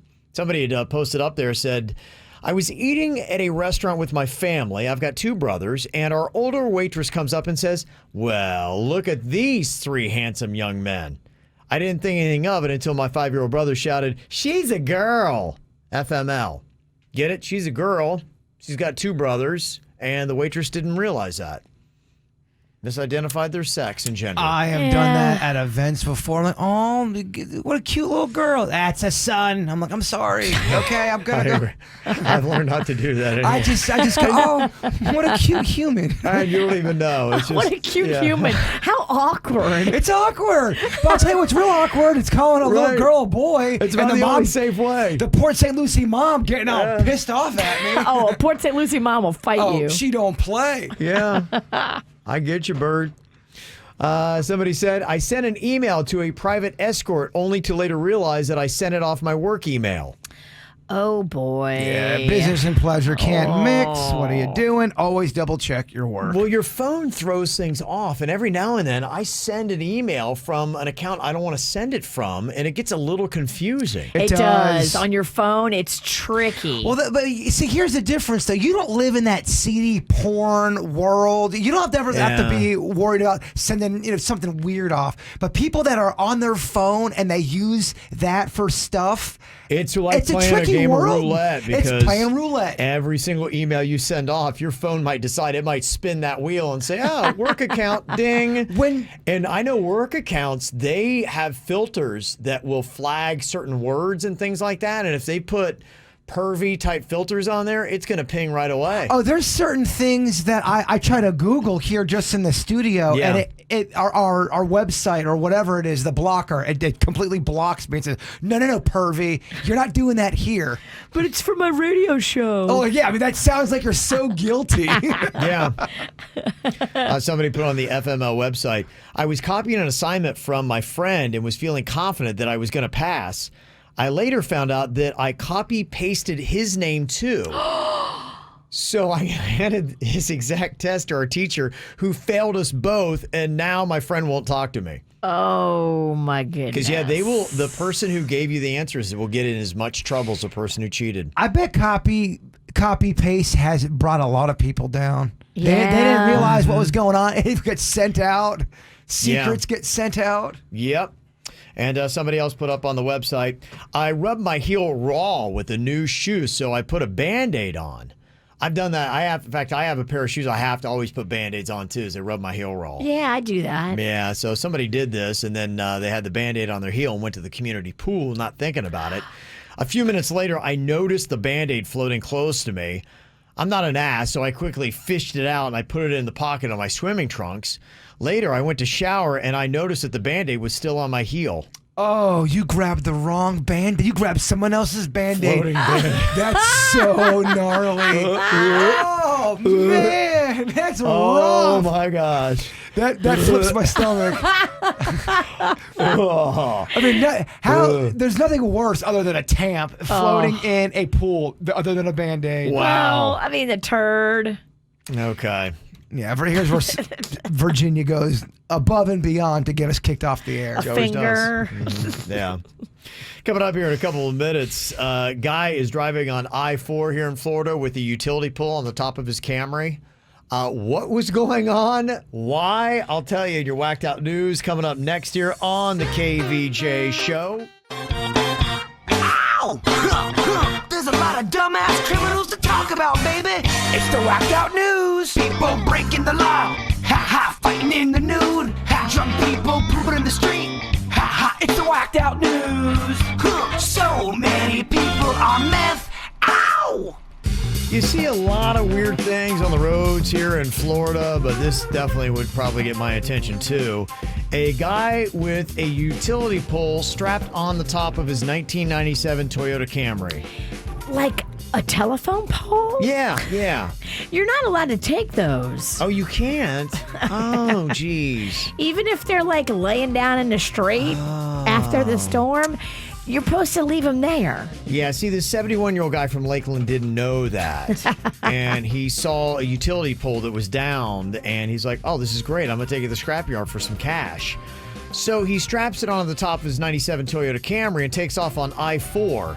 Well, it doesn't take long before the FHP pulls this guy over because his car is about 15 and a half feet long, but the pole is extending well past both the front and the back of his Toyota Camry. Safety first.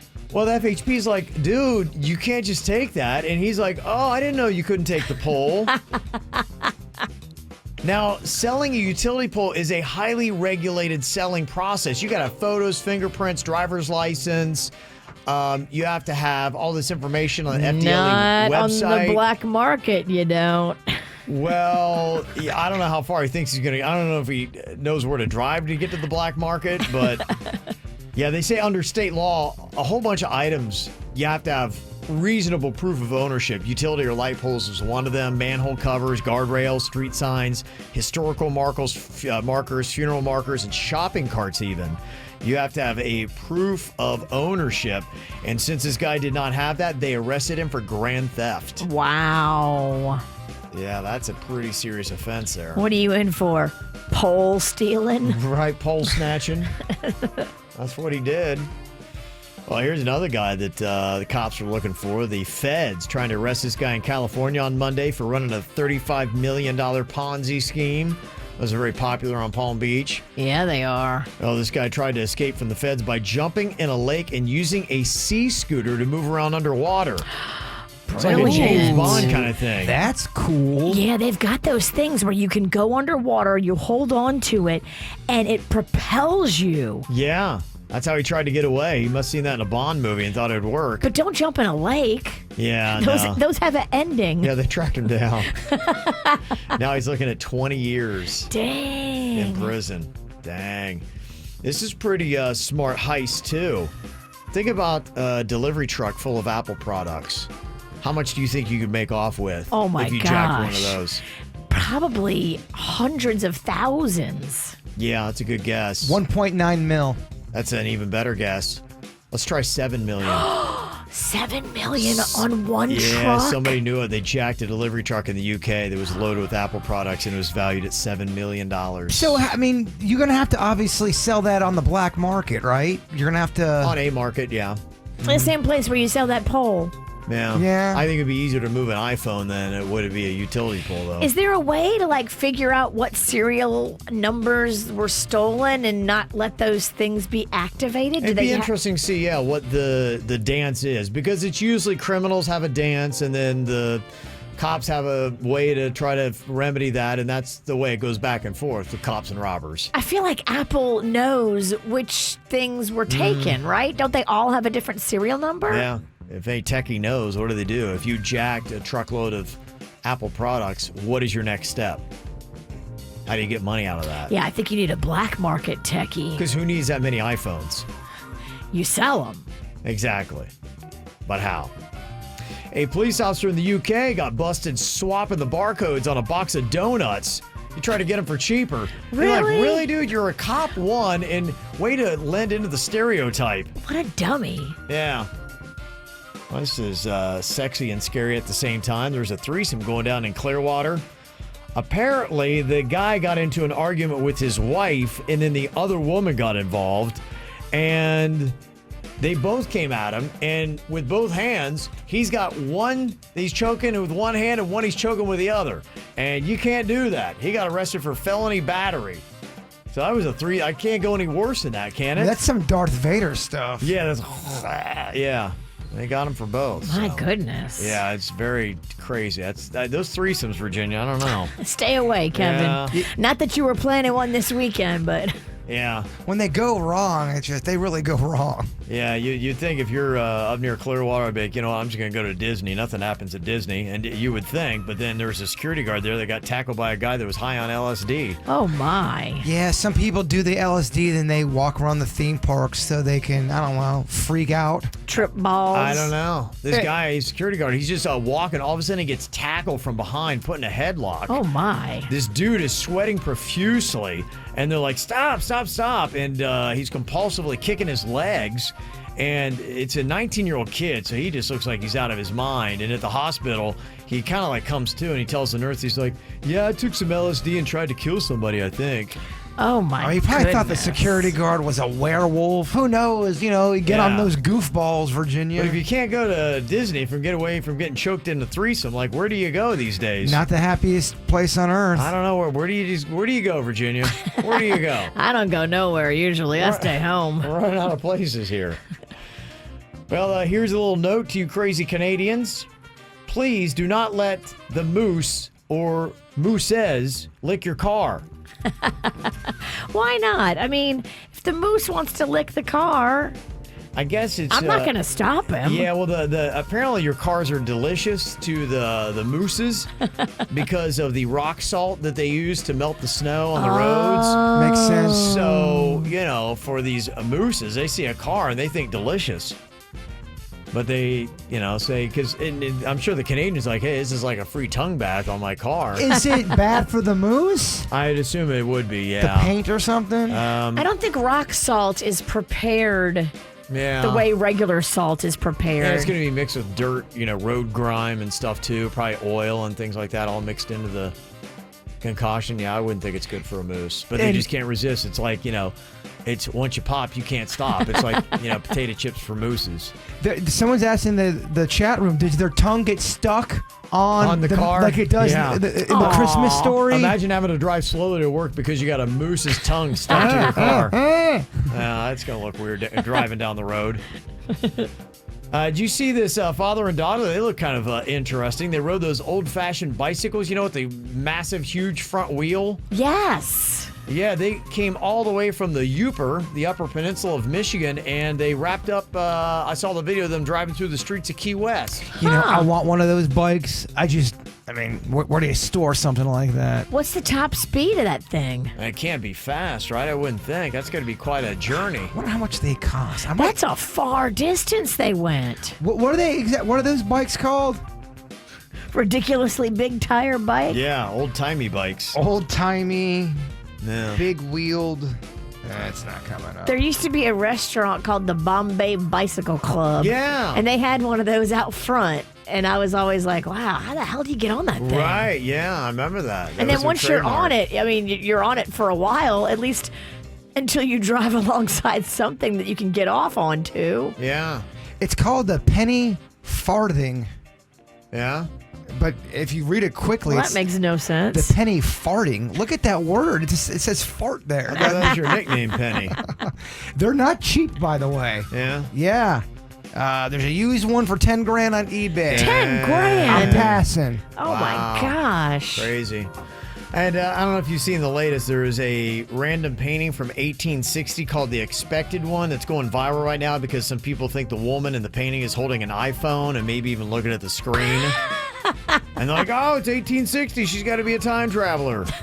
Others like, no, she's just holding a small prayer book. But if you want to look at it. Or a brick or anything. Yeah, anything. Yeah, people are they think they want to see proof of time travel. She's got an iPhone. If you want to see the painting, it is up on our Twitter. Just go to Twitter and look for the KVJ Show, and it's right there. Boy, I cannot believe how many comments and responses we got. I posted up last night. Hey, what stories do we need to know about Port St. Lucie? If you live there, if you're from there, what are the crazy stories that have gone on that pretty much anybody who lives in that town knows? We will be talking about the story of Port St. Lucie coming up next. Okay, so what is the story with Port St. Lucie? Every single week, we're going around and picking a different town that is in the broadcast area we got here for our radio station, 97.9 WRMF, and that pretty much covers anywhere from like Vero Beach down through the Keys.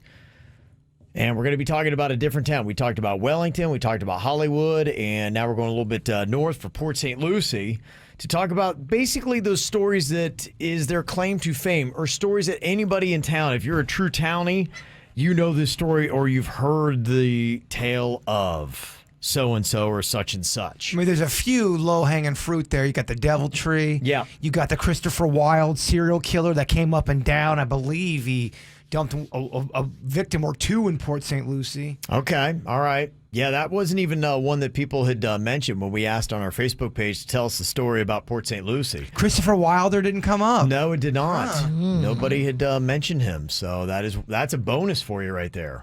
Bam. Added material. No, they talked about a lot about Tyler Hadley. He's the kid that threw the house party while his parents were dead, murdered under the bed, and they were throwing coats on him. That is crazy. That's the Tyler Hadley story. It seems like everybody in Port St. Lucie, you know that one if you're a townie. Well, if you read the details, it's pretty grim and creepy because throughout the party, people start figuring out what's going on. It was weird, man. Yeah, killed him what? Just because he wanted to have a house party and they were like, no? I mean, wow. That's the story. That's the story. I'm not sure if that's what, What a mess. That's pretty crazy, huh? Also, there is a story about this young dude named Matthew Heimer. Somebody had texted in that was found tied up in his house, and whoever did that then burned the house down, and he died. Oh, my. Yeah, and apparently it might be an unsolved one, according to the person who texted into us. What year was that? I don't know. If you want to Matthew Heimer, Heimer. That's what they say. Well, if it's unsolved, it's good we're talking about it. Let's get the story out there. Yeah. So that's another one people say. If you are in Port St. Lucie, that's part of the story that makes up the town. A lot of people also mention Omar Martin. He is the Orlando Pulse nightclub shooter. He attended school in Port St. Lucie. A lot of people knew him. He also purchased his gun there in Port St. Lucie. Creepy. Yeah, and they were investigating his house and his family there. I know they were on the news when that was that story. So that's one that went on. There's a lot of other celebrity stories tied to Port St. Lucie. Our girl Megan Fox, or your girl Megan Fox from there? I thought she was. I think she is from the Pizzle. Yeah, she grew up and graduated from Centennial High School in Port St. Lucie West. So Megan Fox is part of that. Also, Cameron Monaghan, he's the kid who plays the Joker on Gotham. His grandmother lives in Port St. Lucie in tradition. Also, Matthew Underwood, he was the Logan kid from Zoe 101. Lives in Port St. Lucie. Somebody said, I met him twice. He's actually the nicest guy on the planet. That's cool. Yeah. And somebody was saying that Mama June lives in Port St. Lucie. She did a rehab in town and maybe just stayed. Does anybody know? Is that... She's moved around a bit. Is that a fact? Does Mama June now reside in Port St. Lucie from Honey Boo Boo? Some of the other celebrity stories that people were saying, Vanilla Ice, he lost his wallaroo in the street here, and it got picked up by animal control, if you remember that, when Bucky was hopping around town. I do remember that. I Googled famous celebrities from Port St. Lucie, and the first name that comes up is rapper Ace Hood. Have you ever heard of Ace Hood? Yeah, I have. Okay. Really? I've never heard. They say Ace Hood's from Port St. Lucie. Huh. How about that? Okay. Yeah, he had a couple songs a couple years ago. Okay, is he part of DJ Khaled crew? Might be, yeah. I knew the name. I had a couple songs. I didn't know anything about him, but I just saw it would come up, Ace Hood. I had a few in my little playlist. So I have heard of him. Starts to run low after that one. Ace Hood and Megan Fox. It starts to... Yeah. Garth Brooks played for the Mets for spring training. And would hang out around town. I know Tebow was up there a little bit, so that's, We're starting to reach a little bit. Right, with the Garth Brooks story. We're reaching. Strawberry the Stripper. Now we're back. From the Lockdown News. Used to strip at Body Talk and you fight may the other call her strippers. Strawberry. We call her Strawberry. And it's the part of Port St. Lucie that they don't want to claim, which I'm still fascinated by. Yeah. Unincorporated Port St. Lucie. Yep. We want to go and see her, but she got fired. Is she dancing somewhere else, Port St. Lucie? Yeah, I know. Tell us. Hello, because I got a guy that wants to talk to you. They got vibrant fruit flavors like strawberry. Strawberry. Strawberry. Like strawberry. So vibrant. Yeah. Another interesting little story talking about Port St. Lucie. Somebody said, the drug cartels used to drop their products off on Becker Road. Really? Way back when it was just a dirt road. Scary. Yeah, I've heard stories of that. Back when it really started to become a thing in the cocaine cowboy days.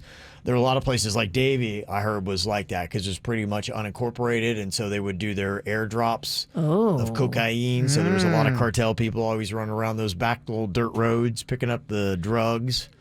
You didn't want to run into them if they were. What county do you think has more cocaine, Port St. Lucie or Palm Beach? Palm Beach. Palm Beach get more cane? That'd be my guess, Okay. yeah. Palm Beach is a very large county. More in size. consumers. Yeah. Yeah.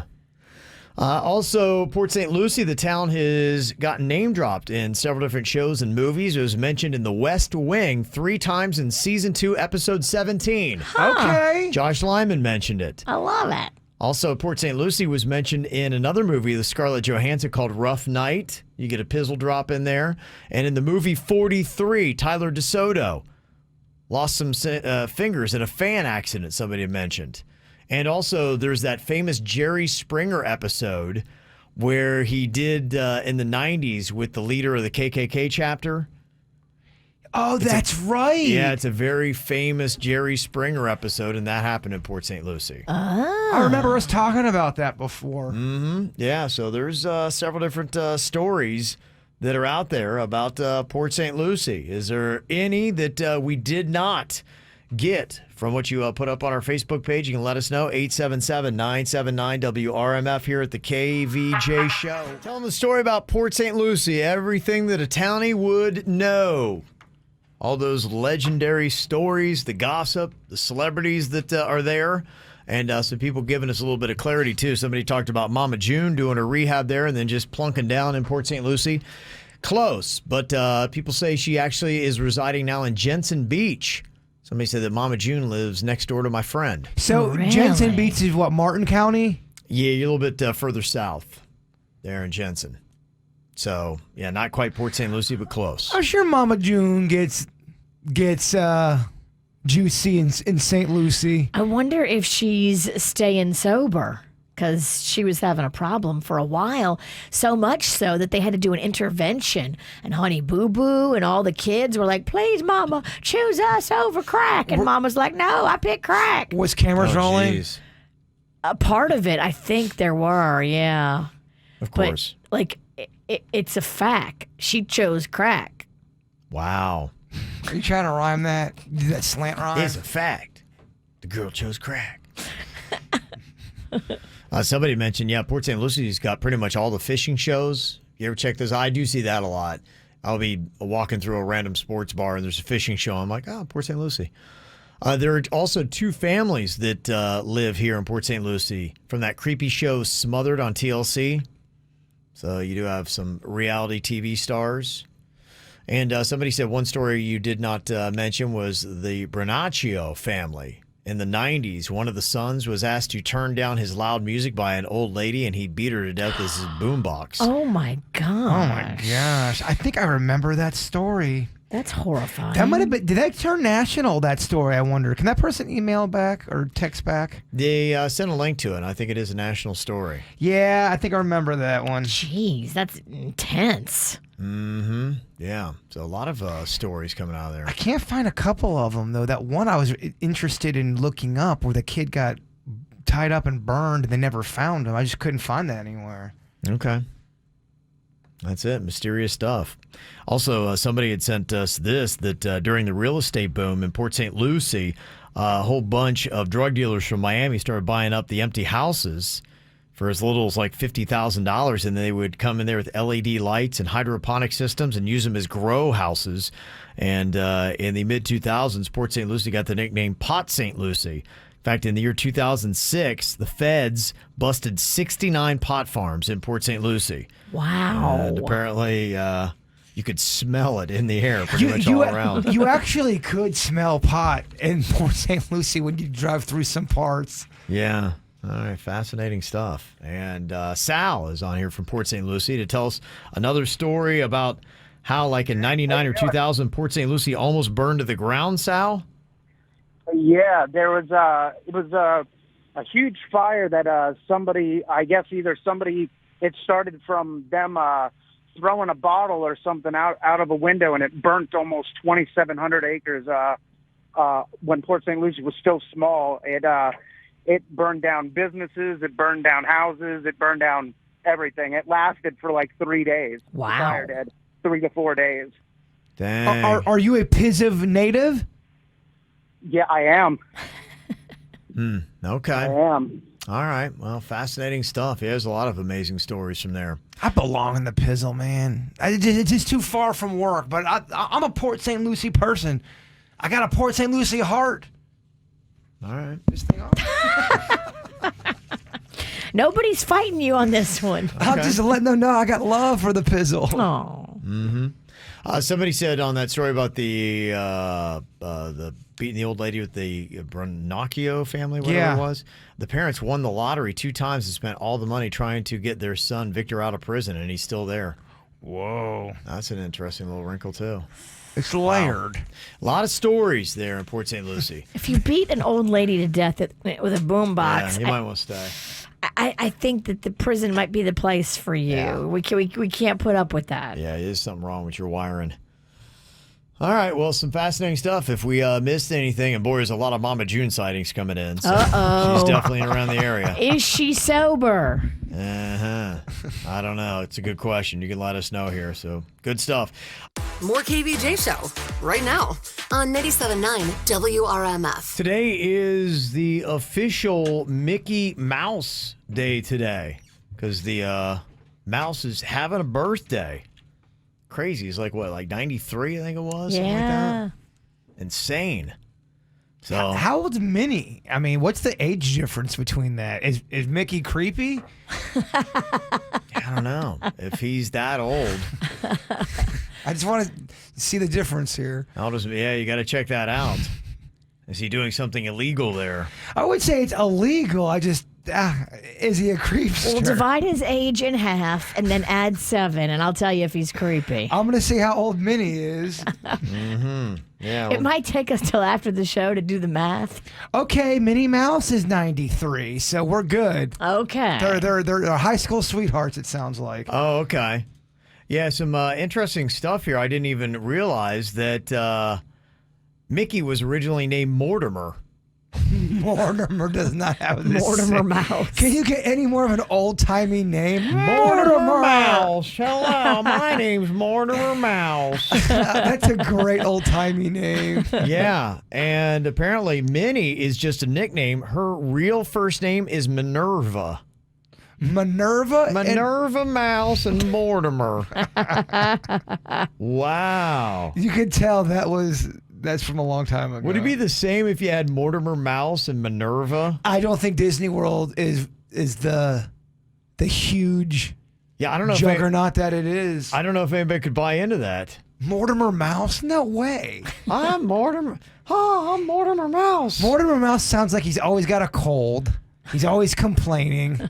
Yeah, they dodged one on that. So some fascinating stuff. So I figured I would dig up here and do some Mickey Mouse fact or fiction for you. Oh, okay. Big part of our economy here in the state of Florida. How much do you know about that dang mouse? It's time to gain some knowledge. You learn more here than you would in college. We're the smartest radio station. We are the leaders in education. Is it truth? Is it lies? Kevin's the host. He's got beady eyes. Fact or fiction? All right, there you go. Mickey Mouse is having his birthday today, so they call it National Mickey Mouse Day today. So he's like 92 years old, something like that. Been around for quite a while here. Dang mouse. According to my research, him and Minnie share the same birthday. Oh, they do? Yes. Okay, thank you for that research. Don't know if I'm about 33% that it's right. Okay. I got some fact or fiction here for you. They share the same birthday, Jay-Bird. Do they share the same house? Mickey and Minnie live in the same house. Fact or fiction? That is fiction. You can't have any hanky-panky between the mouse. And we know about mice and how they reproduce, so no. That's true. Very nice. Yeah, they don't live in the same house.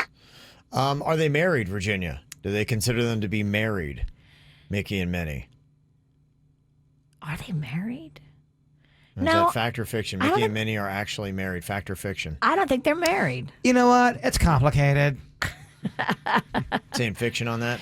I mean, if they were married, they'd kind of live in the same house, right? Well, then you don't have the judgment of them doing the hibbity-dibbity because it's marriage. I don't think they're married, Kevin. Okay, all right. So they just have a weird relationship. Yeah, they're actually supposed to be married, but they live in separate houses. Well, I mean, the drama. Think about that. Think about Mickey. He's got a lot of pressure. He's coming home. He's crunching the numbers. Mm-hmm. COVID. Always apologizing for something Goofy did. Always. Well, I told you just a minute ago that Mickey's original name was supposed to be Mortimer Mouse, but it was because of Walt Disney's wife who said, that's a terrible name. Gotta go something different. So he went up with Mickey. She was right. Yeah. So Walt decided to also give Mickey a middle name. And that nickname or that middle name is Theodore. What do you think, Jay Bird? Is that fact or fiction? Mickey Theodore Mouse. Doesn't feel good. Yeah. Fiction. Gotta go with fiction. Damn it. No, that is his middle name. And Walt just needs to stop naming mice because he's not good at it. That's not a good name, Walt. I thought it was Dickie. Mickey Dickie Mouse. That would have been funny. Mickey Dickie would have been good. That's the way you should have gone. Mortimer Theodore Mouse? No. That would have been the name if Walt would have had his way. How can you be so brilliant and so stupid?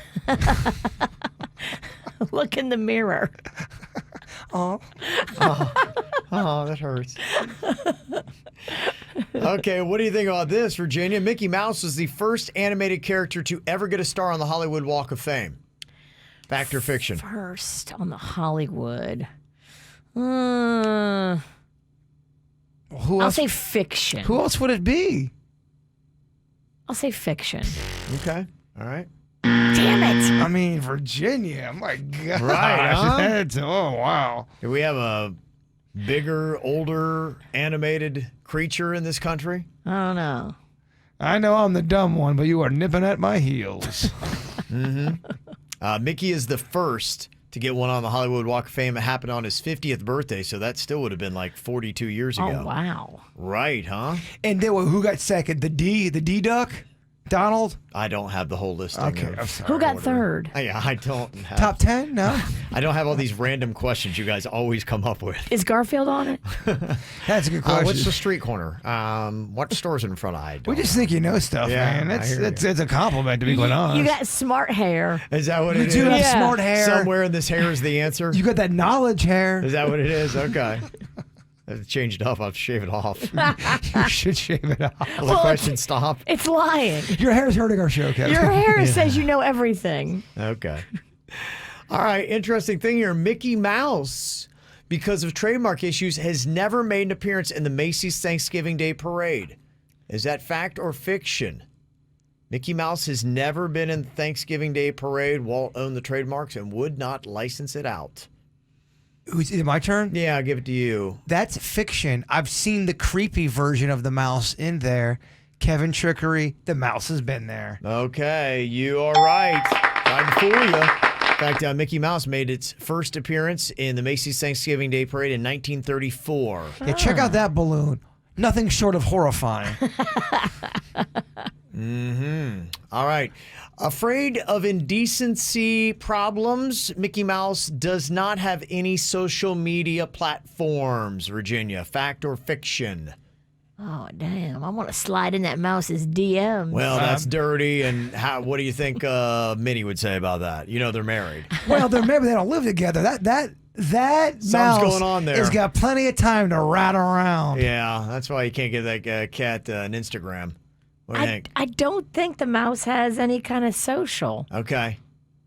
Personally. Okay, so you're saying no on that? Yeah. Oh, damn it. No, of course he does. It's a great marketing tool. He does? Yeah, in fact, Of course, Mickey Mouse. Grandma. Of course he does. I don't know.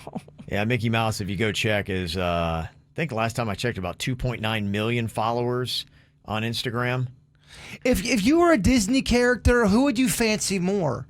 Minnie or Daisy? Who gets you going more? I'm going to go Daisy. Yeah. She got that better tail feather. She gotta shake that tail feather. She's got a sexier walk. She does. She's got a little bit more in the caboose. She's got a little bit of a waddle that I'm into. Daisy's on Tinder. She's got that sexy waddle that the bird likes. Another fact or fiction here for Mickey's birthday. Fact or fiction, Walt Disney was actually afraid of mice. Is that fact or fiction? I think that's fiction. I think it's a fact, Virginia. It's for you. Oh, I think. So I'm gonna go. Whisper to yourself, dumbass. I'm gonna go factoid, Kevin. Gonna go factoid, yeah. Why is he whispering to Virginia? It's your turn. And final one here, Virginia. What do you think? Fact or fiction? We could have actually had in Fort Lauderdale the whole Disney World. That actually was the original plan for the theme park, not Orlando. Walt was going to plunk it into Fort Lauderdale. Is that fact or fiction? I don't know. Sounds crazy enough. Let's go fact. Okay, let's keep the theme going. Somebody whispered the wrong answer over here. I did nothing of the sort. Yeah, actually, the second park was supposed to be in St. Louis. Oh. They developed a park in the 60s called Walt Disney's Riverfront Square, but it wound up falling through, and then they took it to Orlando. Doesn't have the same ring. We're going to Riverfront Square. No, it just doesn't feel right. Not to mention the weather, too. I mean, come on. Yeah. You open up, 3 months out of the year? So, well chosen. So there you go. Happy birthday to Mickey Mouse. This is the KVJ Show on 97.9 WRMF. Talking about today being Mickey Mouse's 92nd birthday and the chances that that big old theme park, Disney World, could have wound up in South Florida. Somebody said actually Walt Disney had originally wanted it in Palm Beach County. Oh. And it talked to MacArthur, who owned all that land in Palm Beach Gardens. In fact, people were saying, they were looking at places on PGA Boulevard. Huh. And apparently it was Roy Disney, his brother, that did not want the theme park there. And because of Roy, would you want Disney? I mean, imagine how that would have changed South Florida. And would it have changed it for the better, or would it be just too crazy and too crowded? I mean, South Florida's already pretty packed. We'd probably be in Orlando, and Disney'd be here in West Palm. Like, I don't think I would live in the town with Disney. It's not my vibe. I mean, there would be nothing there, I don't think, in Orlando if they didn't have, at least not even close to what is there now. The whole landscape would be changed, and South Florida would be even more gridlocked than it is now. Yeah, so you're saying it's a good thing? It's a good thing. Yeah, it's good. It's kind of in the middle of the state. It's good. It's where nobody would go otherwise. Well, the thing for me is I almost like it's a getaway. You know, you have to drive. If you're in South Florida, you have to drive depending on where you are, 2, 3 to 4 hours to get to Disney. So it feels like you're taking a trip and a vacation, but it's not that far. It's far enough. And that I kind of like. If it were right next door, you may just be like, I'm so sick of that mouse. Orlando's the perfect town if you are, I can't go. I'm going to a trip in Orlando. I got something to do there. It's just far enough to get you out of something you don't want to do. It's a good enough of a lie that it's believable and you can buy it. Fort Lauderdale is too close. You could still, it's only an hour away or 40 minutes away. Orlando, you're out of the area. You can get you know what I mean? I think I know what you mean. Okay. Yeah. Virginia, nothing? You're awfully quiet. I know what you mean. Yeah. Thanks for the support. Somewhere around there. Yeah.